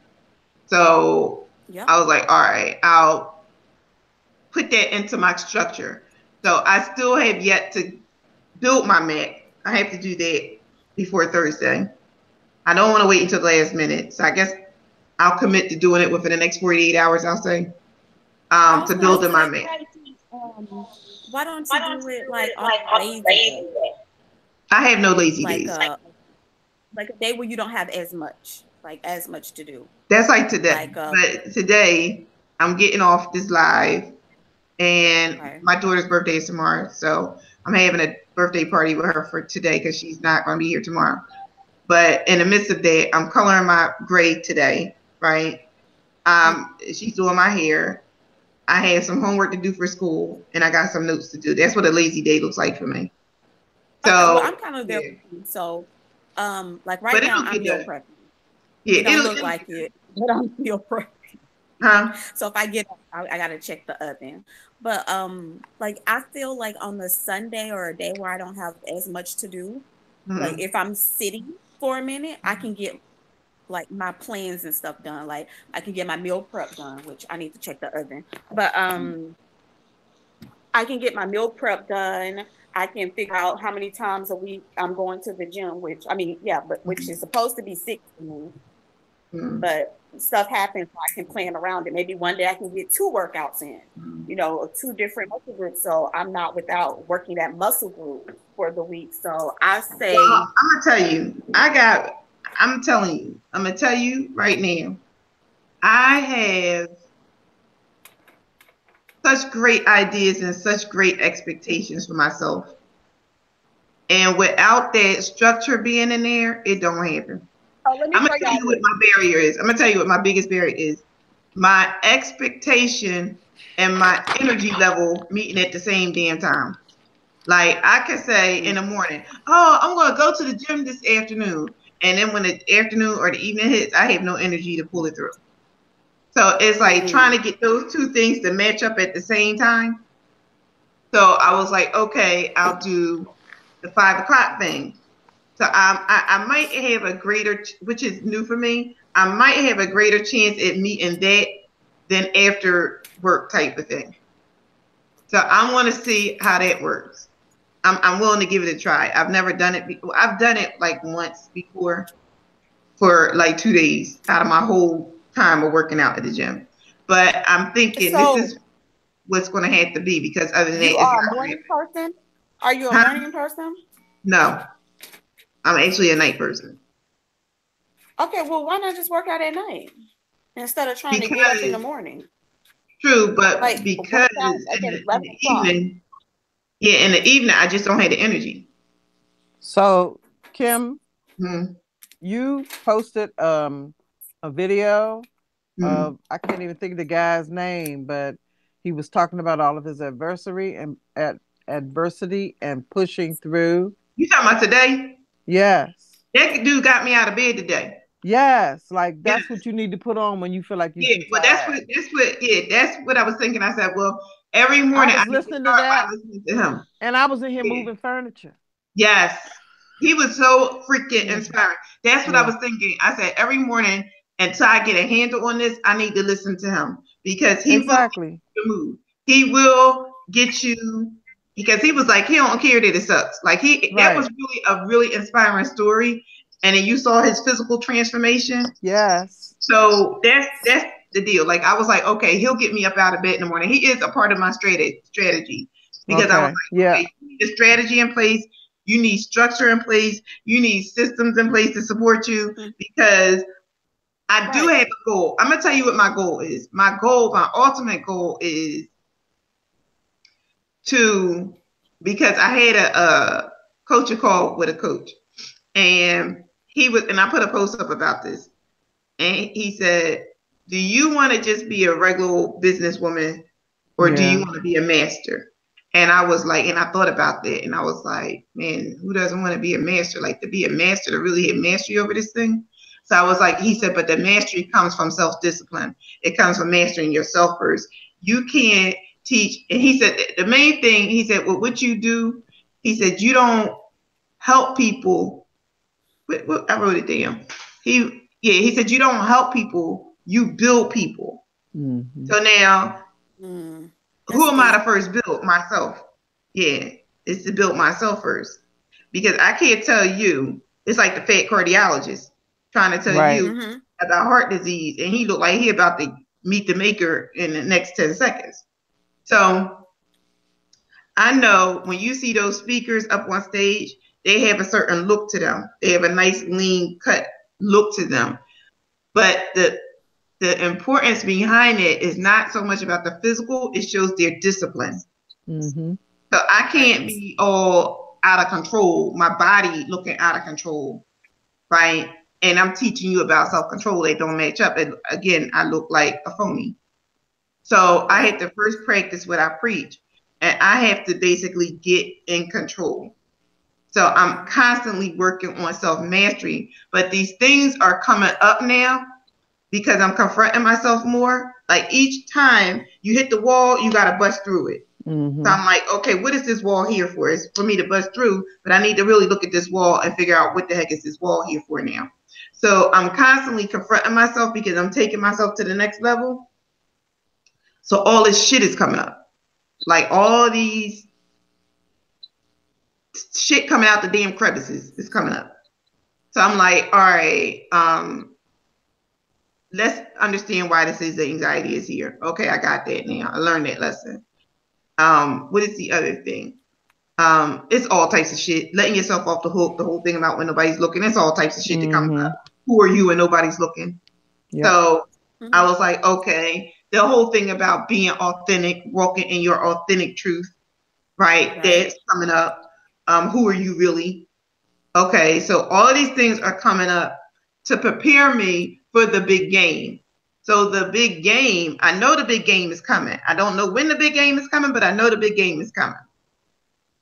The big game that I have in my mind is that Go Life Coach will become national, to where all these people will recognize what Go Life Coach is, and me being a part of like the founding team, being up on stage, but I can't be up on stage out of control, visibly, like gut hanging, you know, looking bad. You can't do that. Trying to teach people how you can have this powerful life that you love when you haven't gained mastery around how to have a powerful life that you love. Now, I had that at one time in my life. Now, this is how this thing works. I was in my 30s then, right? So now the excuse is, oh, well, you're 50 now. You can't work out like you. That's when you were 30, when you were young and vibrant. Like those are the conversations that come up in your head to stop you, to let you off the hook. Yeah, it's designed to let you off the hook, to give you an excuse, a way out, because this shit is too hard, right? Oh, you're 50 now. You're trying to run around like you're 20. You're trying to do this and that.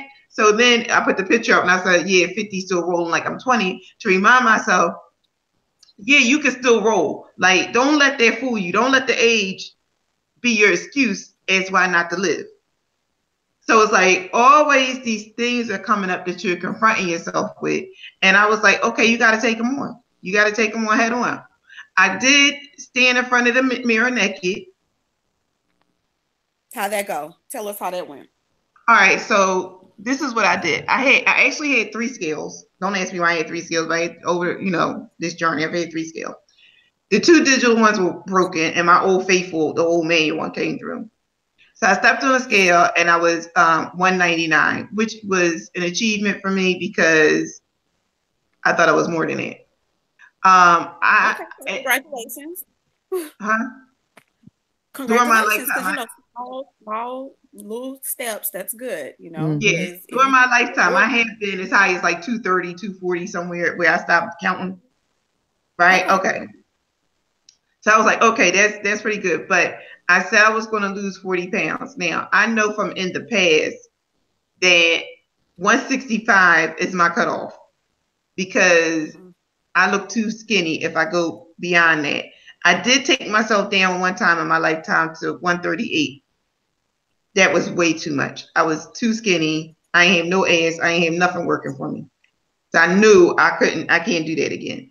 Around 160, 165, I'm popping. I'm the picture of health. I look good. I don't look gaunt. I don't want a gaunt look, because I tend to do that when I lose too much weight. So I don't want a that sickly gaunt look. So that made me feel better, because I was like, okay, well, 35 pounds, piece of cake. I've taken off as much as 80 at one time. So I do know how to lose weight.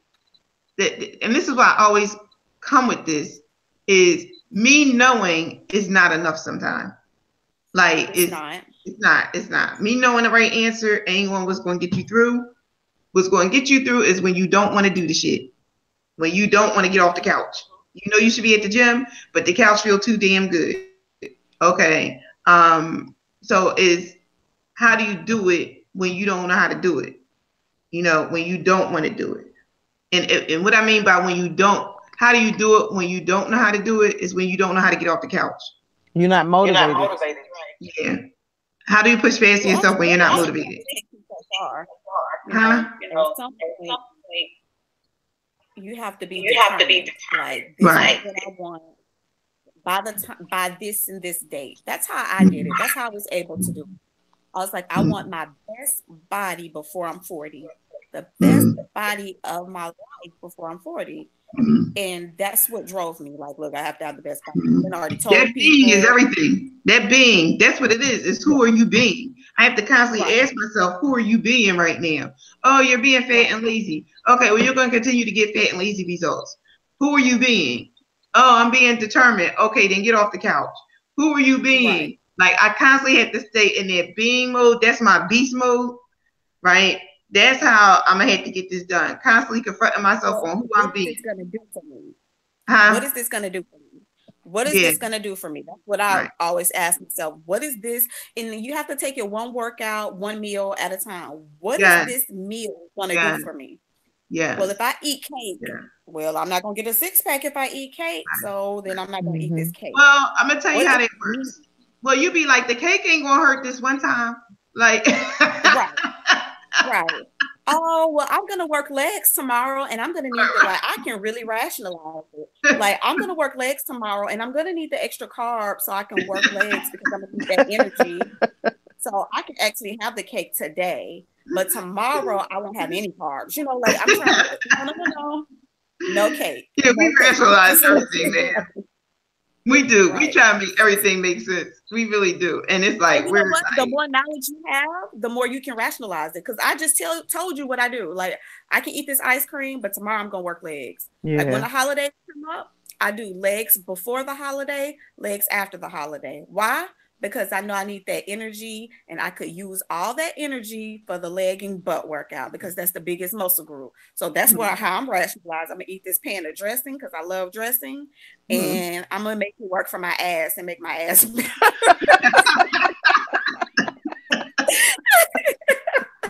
Man, I'm telling you. I'm trying so to tell me. Yeah, I know. So, yeah. And so that's having too much knowledge right there. I know, been there. Like, that's the thing. And I don't want to fall into that pitfall again. So I'm kind of like, all right, you know, what do I need to do? Like, who do I need to be right now? You know? So who I need to be is discipline. Like, that's what's going to work for me right now. Is every time that I'm not showing discipline. Huh? It sounds like you need to be the example. What do you need to be right now? The example. I don't want to be the example. You just said. But I don't want to be there. You just said you don't want to get on the stage and look a mess. Right, but I really you don't want to look a mess. Not right now. Not right now. Okay. Not right now. Okay. No. But eventually, right? No, I don't want to be there. No. I'm trying to tell you, listen, it's barriers. I'm trying to tell you, look, you know how with Game Changers, I said I was going to finish the book, the Investing Yourself book, right? So I'm like, oh man, I'm dredging this book. I'm like, look, here I go. Why even start Game Changers? Like, what the hell, right? So I'm like, okay, so how are you going to do this? Now, the funny thing is, I was all inspired when I first started the book because the book is pretty damn amazing, the beginning of it, right? So I was like, but then I was like, I said I was going to write this big old book because the first one was so little. But then I was like, why you got to write a big old book? Why don't you just write a short series of books and call it your daily vitamin? Well, guess what? When I came up with that concept, I couldn't wait to start writing a book again because now I released myself from the expectation that it had to be this big old book, right, to prove something to people. So I was like, no. So when I thought about that, I actually got inspired. And I was like, now I can write a series of books that you can read in a day. Now, I'm going to tell you, I got that from you, Rosalind, because you was like, oh, I wrote the first book in a day. And I was like, man, what would that be like if you had a series of books that people could actually read in a day? What would that be like? And people were inspired to get the daily vitamin. Oh, it would be like meditation. That would be awesome. Yeah, I was like, that's kind of dope. So that inspired me to get back writing again. So I was like, okay, because, you know, it was like whatever touch, moves, and inspires you. And out of that, I became inspired. So now the barrier was lifted that I got to write this big old book, which was grudging me, right? They're like, oh, why you even say you're going to do that? So now I was like, okay, I can write the daily vitamin. So the daily vitamin, if I commit to it, I can have it done in 2 days, 3 days max. And then go on to the next series, whatever the next book is, whatever comes, you know. So the next book, it might be around self-mastery. I don't know, you know, but that kind of inspired me to keep writing because I was like, I'm not really, first of all, I'm not into reading long ass books and I'm not into writing them either. So, but if you took and put the daily vitamin together, I guess it would be a big ass book. You know? It just don't Right, seem but like it just to the way you. you You know, think, right? somebody else may think the same way, Kim. Yeah. That Yeah. I'm just not gonna read a book with 300 pages. I'm just Right. not gonna do it. That's too much of a commitment. I ain't got I the mean, time. but I'm a reader. I'm a 'Cause reader, so it doesn't matter. Like, I'm in a couple of book clubs. I'm with you. I'm a reader too. Yeah. yeah. So If I'm committed to the book, I'm gonna get it in. Yeah. So I was like, okay, that works for me. So I was like, okay, I could write a daily vitamin. So I started playing around with that, and I was like, oh, that's kind of dope. Okay, that I could do that. So I think too, that's what you work around. What inspires you the most, you know? So I was like, all right, if I could have, my body is not bad, but my gut is my trouble point, like my stomach. So I was like, okay, I know I need to put like some focus and attention there to really trimming that down, you know. But other than that, I'm kind of cool. That's gonna be diet. Yeah. Because you can't spot reduce. I'm gonna say this, and y'all can pass this little tidbit of information along. You cannot spot reduce. You just can't. If that was the case, we will all be walking around with our ideal bodies. You can't just lose your stomach. You can't just lose your arm. It just doesn't work that way. So, with that being said, that's going to be all diet, Kim. All diet. So, you're going to have to think like, do you eat a lot of carbs? Since I decided to go back vegan, yeah. I'm gonna tell you how. Okay, I'm gonna tell you. There's gonna be carbs and genetics that attribute to the abdominal fat. Like I'll use myself. I don't have that issue. Like I have the thigh issue. So like every time I gain weight, it's in my thighs. Like I can't even explain to you how big my thighs can get. It's just crazy. But my stomach and my waist stays relatively small. And I guess depending on who you are, you'll say that's a good thing. I think it's a terrible thing. But genetics, where I'm going with this is genetics, and how you hold weight is just the factor. So once you get your diet under control, like, and not have as many carbs and substitute fats for carbs, because I'm thinking that you'll probably do better increasing your fats and lowering your carbs. Not like Atkins or keto or anything like that, but just have more fats, because women tend to digest fats better than men. Well, have less carbs. My biggest issue right now that troubles me is my water intake. My water intake is freaking horrible. Like I know I'm dehydrated. Like right now I'm dehydrated. So I need to work on the water. I did download the water app and I ignored it for 2 days. Right. So I was like, when the little sound came up that said drink water, I just ignored it. Because it wasn't a good time for me to do it. Yeah, it wasn't a good time for me to drink water then, because I was out in the street and already had to pee and I couldn't drink water. Right. You know, so that didn't quite work out the way I wanted it to. So I had to find a way to be able to get more water in, because I know that's one of my hangups. Yeah, water is key to a lot. I eat a lot of ice, right, because of my anemia, but and that's how I'm getting it in. That's how I'm getting the water in. Do that, but it's not enough. You can get more water in through fruits and vegetables too, because you know, like cucumbers have a lot of water, celery have a lot of water, citrus fruits have a lot of water. You just have to be mindful of like the sugar in the fruits. Even though it's a good sugar, it's still sugar, you know. So you have to be mindful, but try to get more vegetables in, like raw vegetables, because like I said, they hold a lot of food, and then you won't have to worry about it as much. Right. I mean, a lot of water. Yeah. So okay, so all right, so that's what I'm gonna commit to. I am gonna commit to, like you said, the 2 liters. I'll commit to that. Because I mean, I realize this is only for my good, for my good. You know, like I think sometimes too we have a tendency to think like somebody's making us do something, right? Oh, you know, oh, she's telling me to do this, but the thing is, it's really only for my good. So I'm doing it for my good. And I know I need to drink more water to preserve my organs and my, my Oh yeah, youthfulness. everything Right. functioning. Right. Yeah. Keep everything functioning. So I'm going to commit to that. And I kind of like this diet thing I'm on. I hate to call it a diet, but my meal Your structuring lifestyle I got going on. changes. Yeah, my changes, Menu my change. lifestyle change. Yeah, my meal changes. So I'm cool with that. I'm pretty good with that. So I'll just wait to see. But at this You point, know. what's your portion though? Like like that's another thing. We may eat healthy foods, but how are we preparing them? Number one. Number Mhm. two is how much are we eating?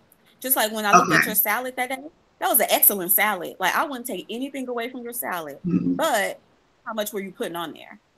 Like if you're gonna measure out the black beans and the chickpeas, you're doing Mhm. great. But Mhm. if you're just gonna just put them on there haphazardly, just Mhm. whatever you think looks good, then we Yeah. have a problem.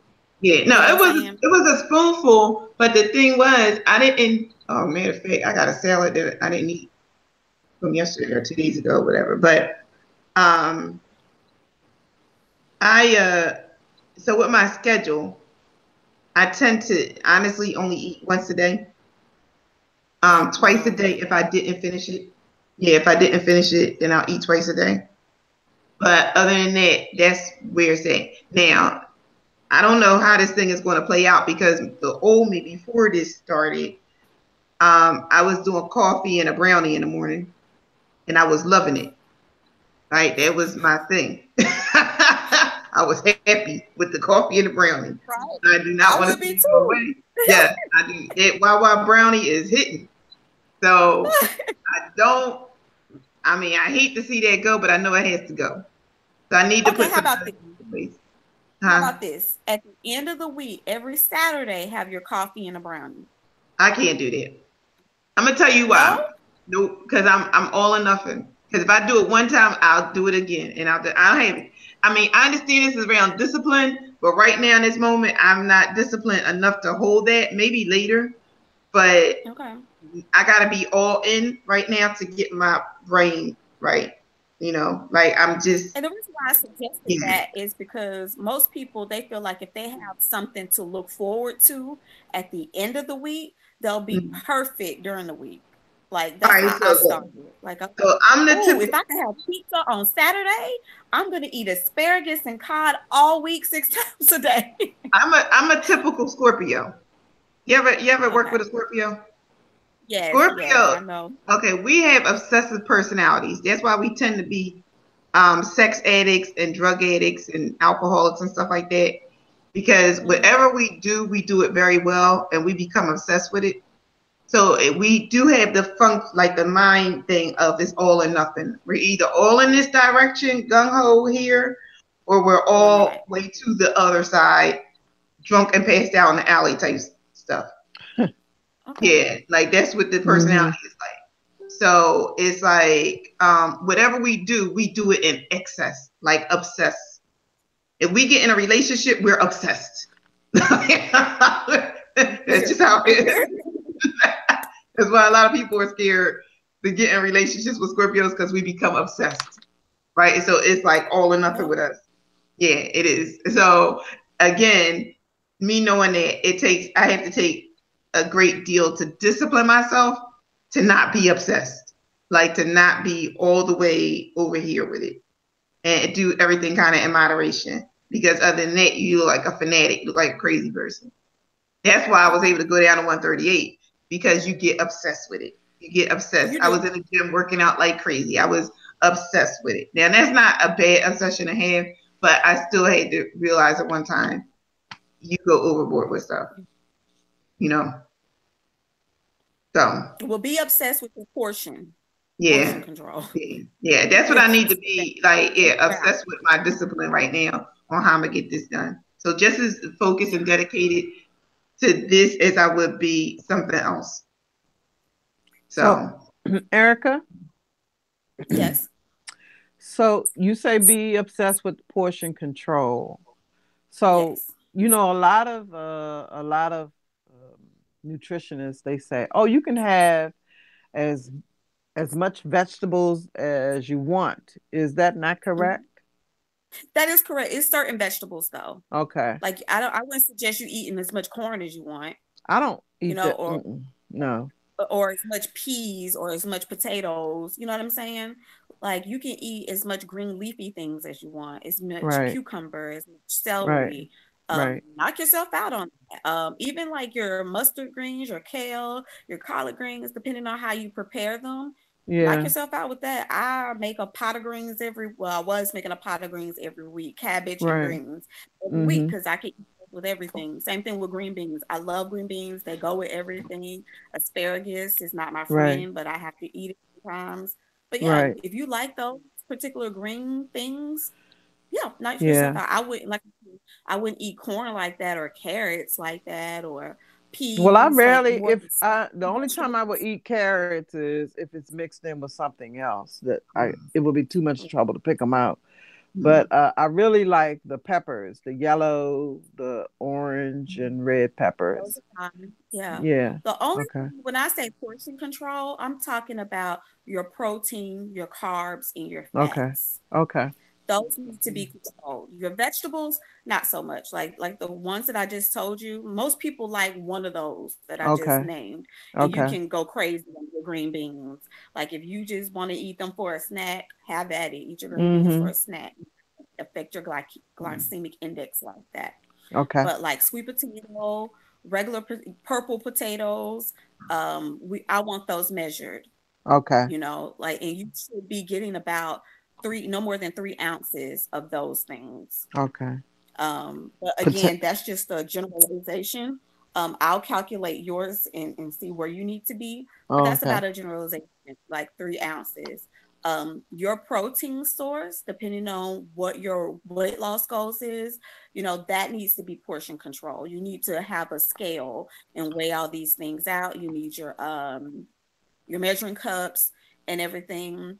Like Okay. him likes to make I a have, huge salad. yeah, I That's have great. everything. I have You know, everything but here. like what you're putting on it needs to be accounted for. So you know you're hitting your Mm-hmm. macros every day. Because Okay. if I do your macros and I say, well, Rosalind, she needs 1,600 calories a day. Well, how do you know you're going to get your 1,600 calories? How do you know you're going to Exactly. get your 80 grams of protein? Well, you have Exactly. to measure all that out to make sure you get in all the things that I suggested for you, Okay. you Okay. know, throughout the day. And you hit these every day. This is an everyday occurrence, Okay. not just for the week, not just for 2 days. This is every day. This is your lifestyle. And Okay. then you become obsessed with it. Kim is going to be so obsessed with it when she goes out to eat. She's going to be like, yeah, I need this, this, and this, you know, and she's going to be able to look at it and go, okay, this is 3 ounces of sweet potato. This is my Mm-hmm. 6 ounces protein. You know, it becomes a lifestyle, and then you know what combinations of foods work best for your body. You're gonna find in all this that you don't digest certain things well. And what happens when your body don't digest things? It just holds on to it. It holds So then on it gets to it, stored. and yeah. Yeah, it gets stored as fat. Kim already said she doesn't eat but once a day. That's causing her weight gain. So when you don't eat, you can gain weight. That's what I did this summer. I was so stressed out, I did not eat. I gained weight like crazy. It was like, oh my God, what happened? I didn't eat. I could have ate a pizza and still been okay, but not eating is affecting your weight loss goals too. So that's why you eat every 2.5 to 3 hours. Yes, You know, I'm you gonna eat put on structure Sunday. in. Yeah, Right, I I'm got that. structuring tonight for this week coming up. So I'm Mm-hmm. gonna make, when we get off here, I'm gonna make and prepare some of my stuff for next week, and you know, just go from there. So I guess we could go ahead and wrap this up. So Rosalind, did you find this helpful or? Absolutely. Okay. All right. Now, what should Thank we? you so much, Erica. Oh, you're so welcome. And Anything I can do to I'm help. gonna send you my current weight, my weight goal, and how often I eat. Yeah, and To put your your height on there email. too. I forgot about. Okay, very cool. Okay. Yeah. Okay. Kim, do the same thing. Huh? You said do the same thing? Okay. I say you do the same thing. Yeah, and Okay. then I know Rosalind, her exercise is yoga and and walking. Kim, what are you doing in for your exercise? So I'm doing the treadmill and weights. Treadmill and weights. Are you walking an incline on the treadmill? Sometimes. Not Okay.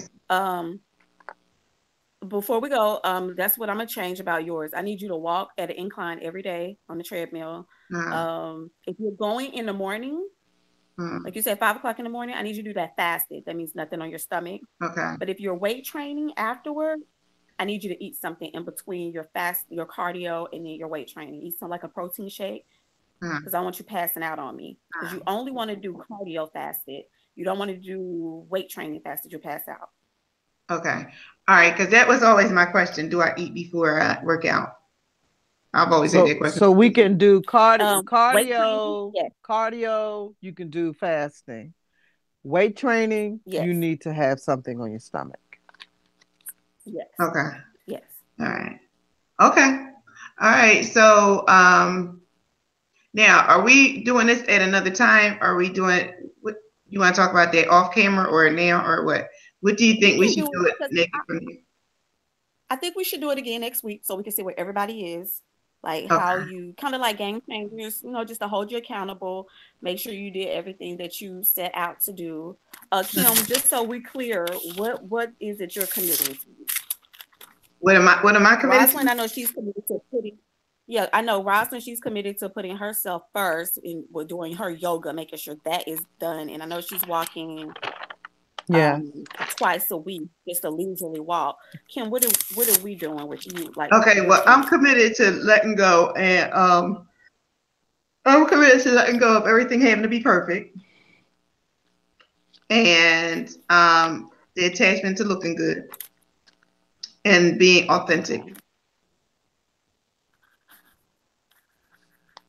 So I'm committed to living my authentic life. So even when I mess up, I still tell myself that I don't hide and trying to look perfect. Yeah. Okay. I mean, I think that would work for me, but I also think that would be inspiring to other people. They're stuck on thinking that they can't do it. You know how people look at you and they be like, well, that's you. You could do that. No, I'm just like you. It's just I'm a little ahead of you. You know what I mean? Yeah. That's trust me. People get that. They give that to you all the time. Me standing on stage, they're like, "Oh, you did it! Like I'm not like you. I'm not as determined and I'm not as committed." Like, yeah, you are. Because there were times I wanted the sneakers too. Mm-hmm. Yeah. That's the whole thing. People always use that as like an excuse, like, "Oh, I'm not like you." But the thing is, you are. I'm just like you. I just push past myself. Yeah. And that's all this is really pushing past yourself to go on into an extraordinary status. So, and I want to leave y'all with something before we go. Because I don't know if I talked about my New Year's resolution. I never make those crazy New Year's resolution. Like most people go, "Oh, I'm going to do this, and this year." Like it's usually something superficial. I try to think deeper than that when I make my New Year's resolution. So this year, I think I told Kim a couple of years ago, I made the New Year's resolution to stop lying to myself, and it was the best decision I ever made. And so this year, my New Year's resolution is to watch how I speak to myself. I look in the mirror, and I'm being naked right here. I'm being transparent. So I look in the mirror and I think I'm just hideous. I look in the mirror and I go, "Oh God, my nose is too big. My thighs rub, I got stretch marks on my ass, like this is who would want to see this. Oh my God, I'm hideous." And so I started thinking, if I had a friend that spoke to me like I just spoke to myself, would I still be their friend? And I was like, hell no. I went who told me I was hideous, right? That I was an idiot, dumb as hell. Like I would not be that person's friend. So why would I allow myself to speak to myself like that? So my New Year's resolution is to speak better, speak to myself better. And well, I just thought I'd share that with you all so you can watch how you speak to yourselves.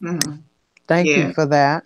Thank you. You know what? I love like these meetings, like these times that we get together, for things like this, because we do grow off of each other, So this is really the way these things should work between women, is that we build each other up and we find inspiration in each other. But I think what we do as society, we look to like movie stars and stuff like that, which are like, yeah, Right. And why That's yeah, not real. and It's why not you saying real. that? Yeah. You're saying that, and you know I live in California now. yeah. So in California, you know, I'm the shit. And I'm just going, everybody down south look like this. Matter of fact, down south, I don't have an ass.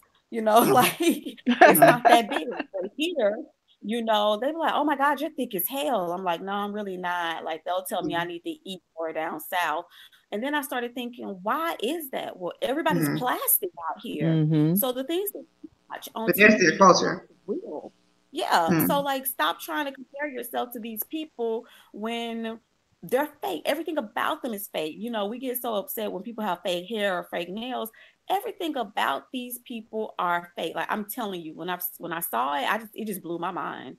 I was like, now it makes sense why everybody's getting all these injections. You know, you saw this on TV, reality TV personalities that having all these surgeries, but even everyday people like you and I are having these surgeries and they just don't look real. They look plastic, like from their Mhm. eyebrows, their Mhm. eyelashes, honey. It just Mhm. everything is just Well, fake. everything is It about just the blows cover my up. mind. Yeah, it's about the cover up. It's only about what you can see. So it's like you'll never get to Yeah, see the real them and what they're, so you're gravitating towards something that totally is not real. Like you'll never see them at their lowest moments. You'll never see them doing true confessions like this, because it's all about an illusion of what I want you to see, right, and then you're inspired to be something that, like I said before, that they're not even being. right, Okay. I want to truly get there. Can I have it? Yes. The only way to get there is through me telling myself the truth, right? Yeah. Of when I'm not being that. And it's not to beat myself up. It's just like, who are you being right now? Okay, who I'm being is this. What is it going to take for you to get there? Who do you need to be? Okay, I need to be this. I need to walk in my authentic self, no matter how that shows up, and right. being okay with it and not being attached to look good in the process. So it's like, Yeah, all right, it's growth in that. I can grow from that. So that's what I'm finding helpful about us being together is because all of this takes place through a conversation. All of this, your whole life right, takes place through the conversation you're having with yourself or you're having with somebody else. Right? But most of the time, the conversations we have are not inspiring or powerful conversations. They're fake and phony right, conversations. And then the conversation you have with yourself is beat up conversations.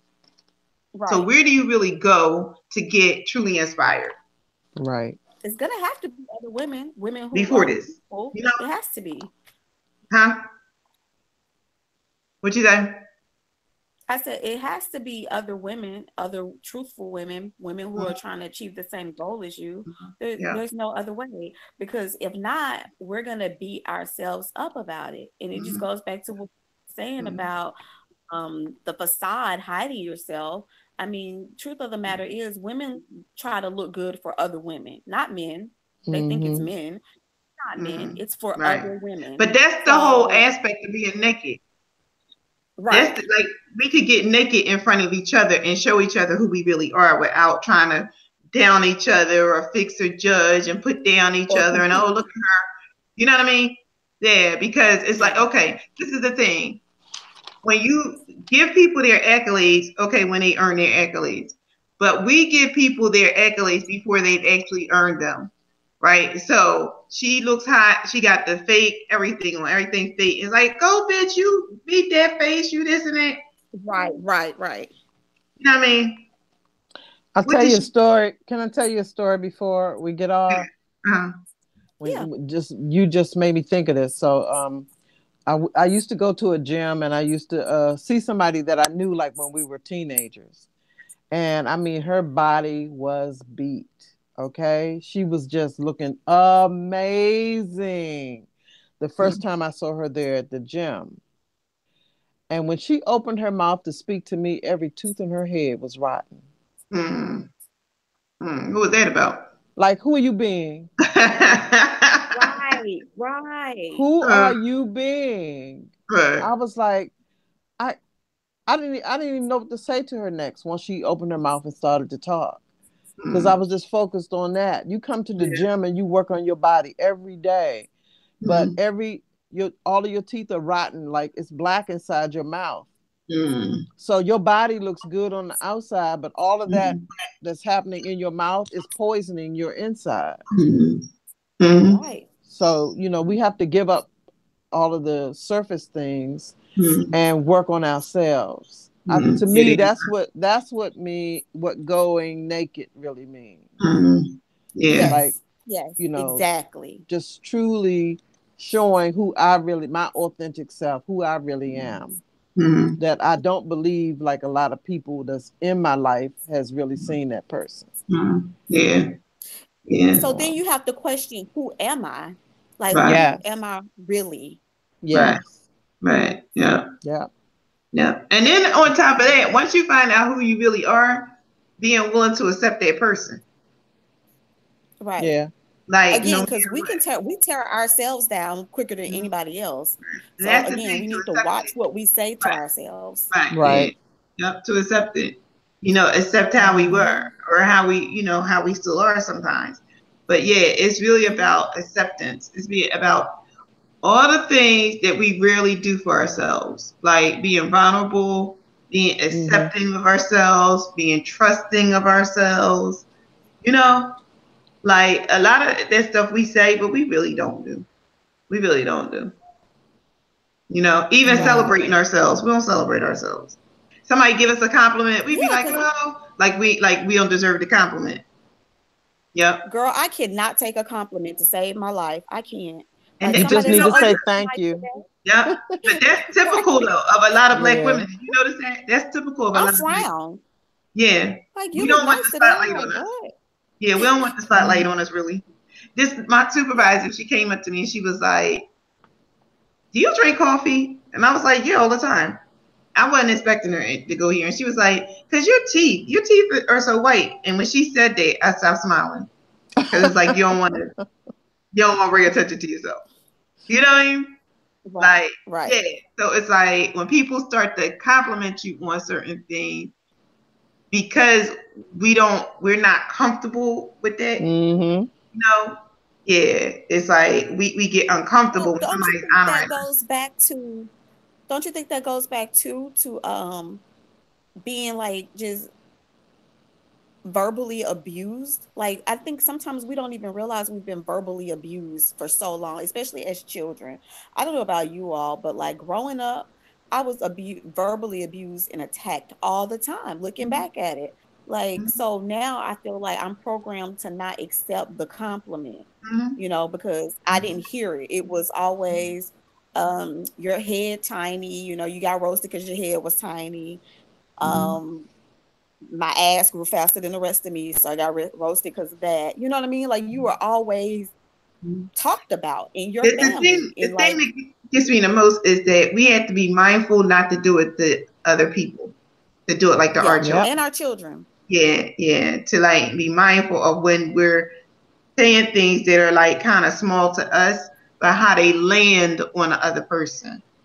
Right. Exactly. Yeah, because a lot of things we say, not knowing, lands on that person and it stays with them. Oh And then yeah.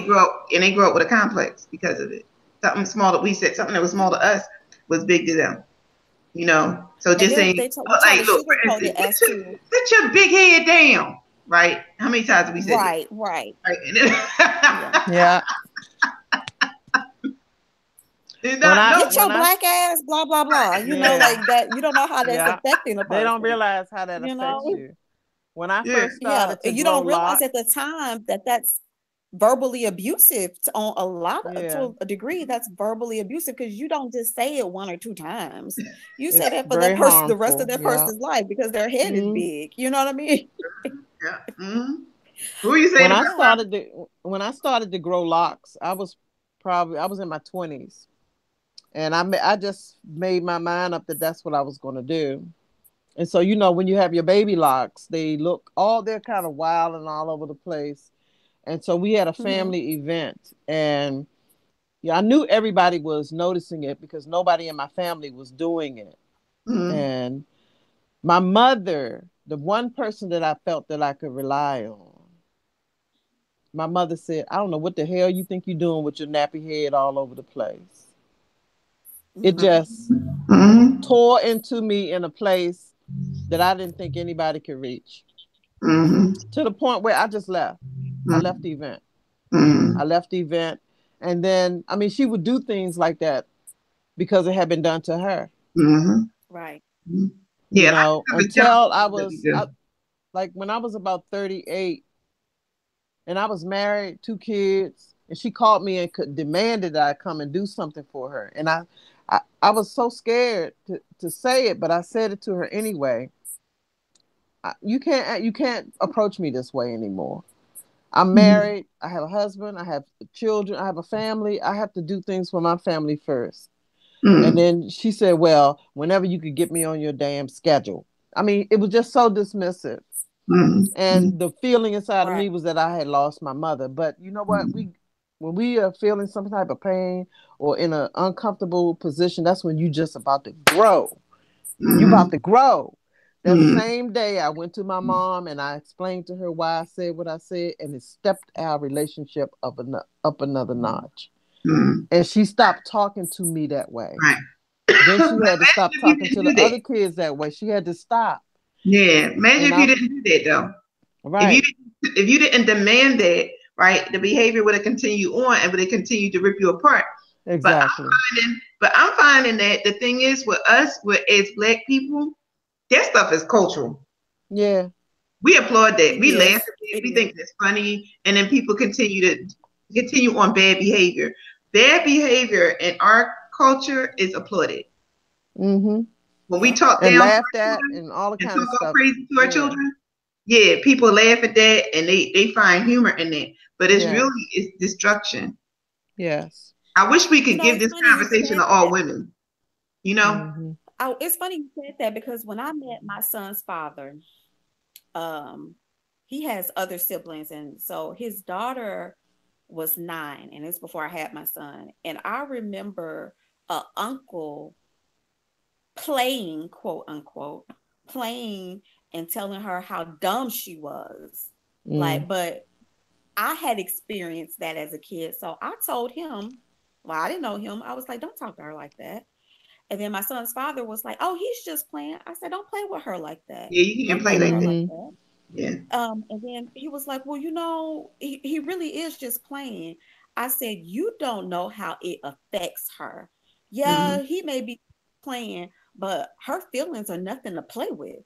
Right. And so I said, well, go ask her what she thinks, because the look on her face, she didn't say anything. Like, she didn't cry, but the look on her face. I said, well, go ask her what she thinks. And he did. He went and asked her what she thought. And she said she just didn't like being spoken to, talked about like that. Like, we don't. But we too young to stand up for ourselves. Exactly. So at 9, she couldn't express like, okay, that does make me feel like I'm dumb. But she just said, I don't like being spoken to or talked about like that. And I was like, see what I'm saying? Like, you talk to your children like that. And he was like, well, I'm glad you brought that to my attention, because I would have never thought about that. I said, well, you're talking to somebody who had to deal with that. I lived with that. But we're destroying each other. We're destroying each other before we even get started. And that's why we grow up with so many. Complexes. Yeah, we grow up with complexes because we destroy each other before we even get started in the world. We already in question. So and then we stand back and wonder why so many of us are not a success in life. Well, so many people told us we wouldn't be. Yeah, but look at how we got started. We got started with being called dumb, big head, black ass, nappy head. Yeah. Like, never gonna be shit. As terms of endearment. Yeah. And the thing that gets me though is the same mouth that told you weren't gonna be shit is the same mouth that turns around and says, I love you. That don't go. Yeah. Yeah. And then say, I want the best for you. Right? And you call me a bunch of names. And then that gets ingrained in us. And then all we do is continue to self-talk ourselves with the same conversation. Yeah, I'm stupid. Yeah, I'm this. And I'm a dumbass. How could I have left this? And you're so irresponsible. And, we continue to feed ourselves that. You know how we're talking about the daily vitamin? That's the daily vitamin we give ourselves. Yeah. Right. Is putting ourselves down. Yeah. We can That's stop why I it made that though. resolution. Yeah. Yeah. Watch But how I I really speak to wish we myself. could give this conversation to all women because Well, maybe we should do a Facebook Live at you some know it point ain't about just it. us. Yeah, you know it ain't just us that having this. You know, Yeah. like we're spread out all over the country, don't even know each other. But that's why I said it's in our culture because we It applaud that. is. It is. It's in our culture. And then Yep. we have the whole family laughing at that. At the Mm-hmm. family reunion. Whole family Mm-hmm. laughing at Big Head. Mm-hmm. No, that's not cool. It's not. It's not. I don't like going to my families during the holidays during like even till this day because it was one year in particular, my mom and I started noticing I had my first boyfriend. It was my first real boyfriend was my son's father. And we went to a Thanksgiving and it was at their friend's house. They lived down the street from my family's house. And so they were like, yeah, remember the time? And everybody was sitting around laughing about something I did when I was 16. Right. And I remember, and they just ripped me to pieces. And I remember going to the bathroom and I was crying. And he was my boyfriend at the time. He was my husband. And he was like trying to console me. And I was like, I told you how these people were. And in that moment, I declared, I'm never coming to another Thanksgiving with them again. Right. And I didn't go See, for Huh? I tell my son, it's funny you said that. I told my son that same thing. I said to my son, I said, go where you're celebrated, not where you're just tolerated. Don't surround yourself with, I don't care if it's family. Don't surround yourself with people who's going to tear you down. I don't care if it's something small. If they're going to talk like your son has your so yeah, I they don't care if they're exploit your talking pain. about your People will exploit your pain. Yeah, they so I'm will just like, exploit don't do that to yourself. You know, you. those people or whoever it is, if those group of people don't want you or can't see your value, excuse yourself. Right. Excuse yourself. That go where there are people who value, because there are people who value you. You know, so you go there. So I never want my son to be in that type of situation you were in, Kim. I am so sorry for that. Like it's just Yeah, but that's what we subjugate ourselves to. But we don't see that. We just looking at everybody's laughing, everybody's having a good time. But while everybody's laughing and having a good time, you're destroying somebody else. So you just tore somebody completely down. It comes at your expense. And I really wish that's why I'm such a big advocate for children, is because I see how the parents are destroying them without even knowing it. You know, because I know what was done to me in the name of love. You know what I mean? Oh, we're just having a good time. Right. And in the meantime, you're destroying me, giving me years and years of issues that I'm going to have to deal with. You know, like it's not worth it in the end. So it's just like, all right, you know, but you don't know it unless somebody points it out to them. So that's what I'm saying. Like, yeah, I wish we could do this. We could do a Facebook Live on this subject. I'm gonna go get something to eat. We can't do it today though, because I got too many things to do. I need to stay focused. Right. But yeah, we're gonna wrap this up because we've been 2 hours at it. So I don't really want things to go longer than 2 hours. But thank you for showing up, Rosalind, powerfully. Thank you. Absolutely. I'm so glad that I did. Yep. And I hope that we could grow this. Everybody who didn't show up, they missed it. So, yeah, I wish that we could grow this platform. Because it will. It could be very. It's something healing. You know, it's healing that we need. Oh, women. Huh? Well, we've always said it's bigger than weight loss. It's bigger than weight loss. Yeah. So physical weight. You know, you have a lot of mental weight remove as well. Mental, emotional. You have to get out of your own way sometimes, like you say, Keaton. Step out of your own way. Yeah. Yeah. So, all right. The thing about it is that we don't even know we're in our own way. That's the weird thing about it. What you say? Thank you. What'd you say, Erica? I said the weird thing about it is we don't even know that we're in our own way. Oh yeah, right. You know? Right. We totally think what we're doing is normal.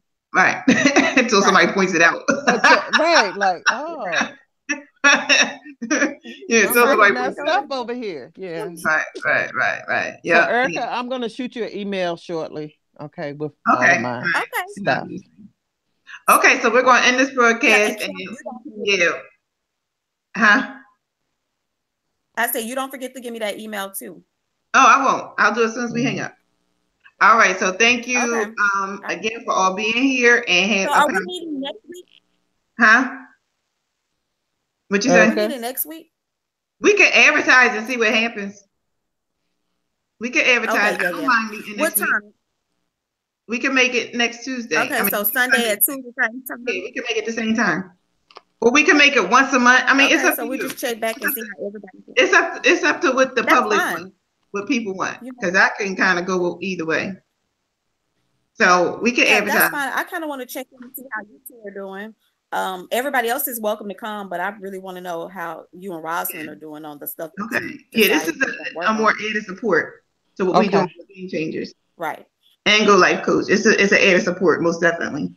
I think I think the more conversations you can engage yourself in like this, it can do nothing but add to you. Mm-hmm. You know, and heal you and restore you. Yeah, and revitalize you. So I mean, I'm not objecting at all, but we have to see you know, where this all leads to. So we can advertise again and see what happens. Right.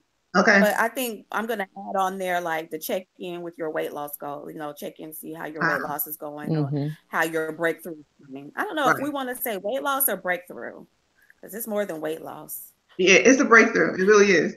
Well, okay, so now it is a fee to do this workshop and it's $20. The $20 will be utilized to get your personal consultation for your what we're doing. Is that what the $20 will say?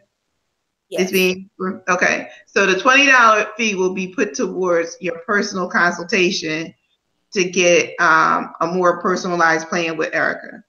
So we'll do that because I believe this is being broadcast on YouTube on the channel. I have to go back and check. Okay. I'm not sure because we put a gate up for payment. So I'm not sure if only the people who paid can see this broadcast or if you're watching the channel, if you can see. So I have to see. But whatever it is, if you're paying $20, you want to know what the $20 is going for if other people can see it just as well as you.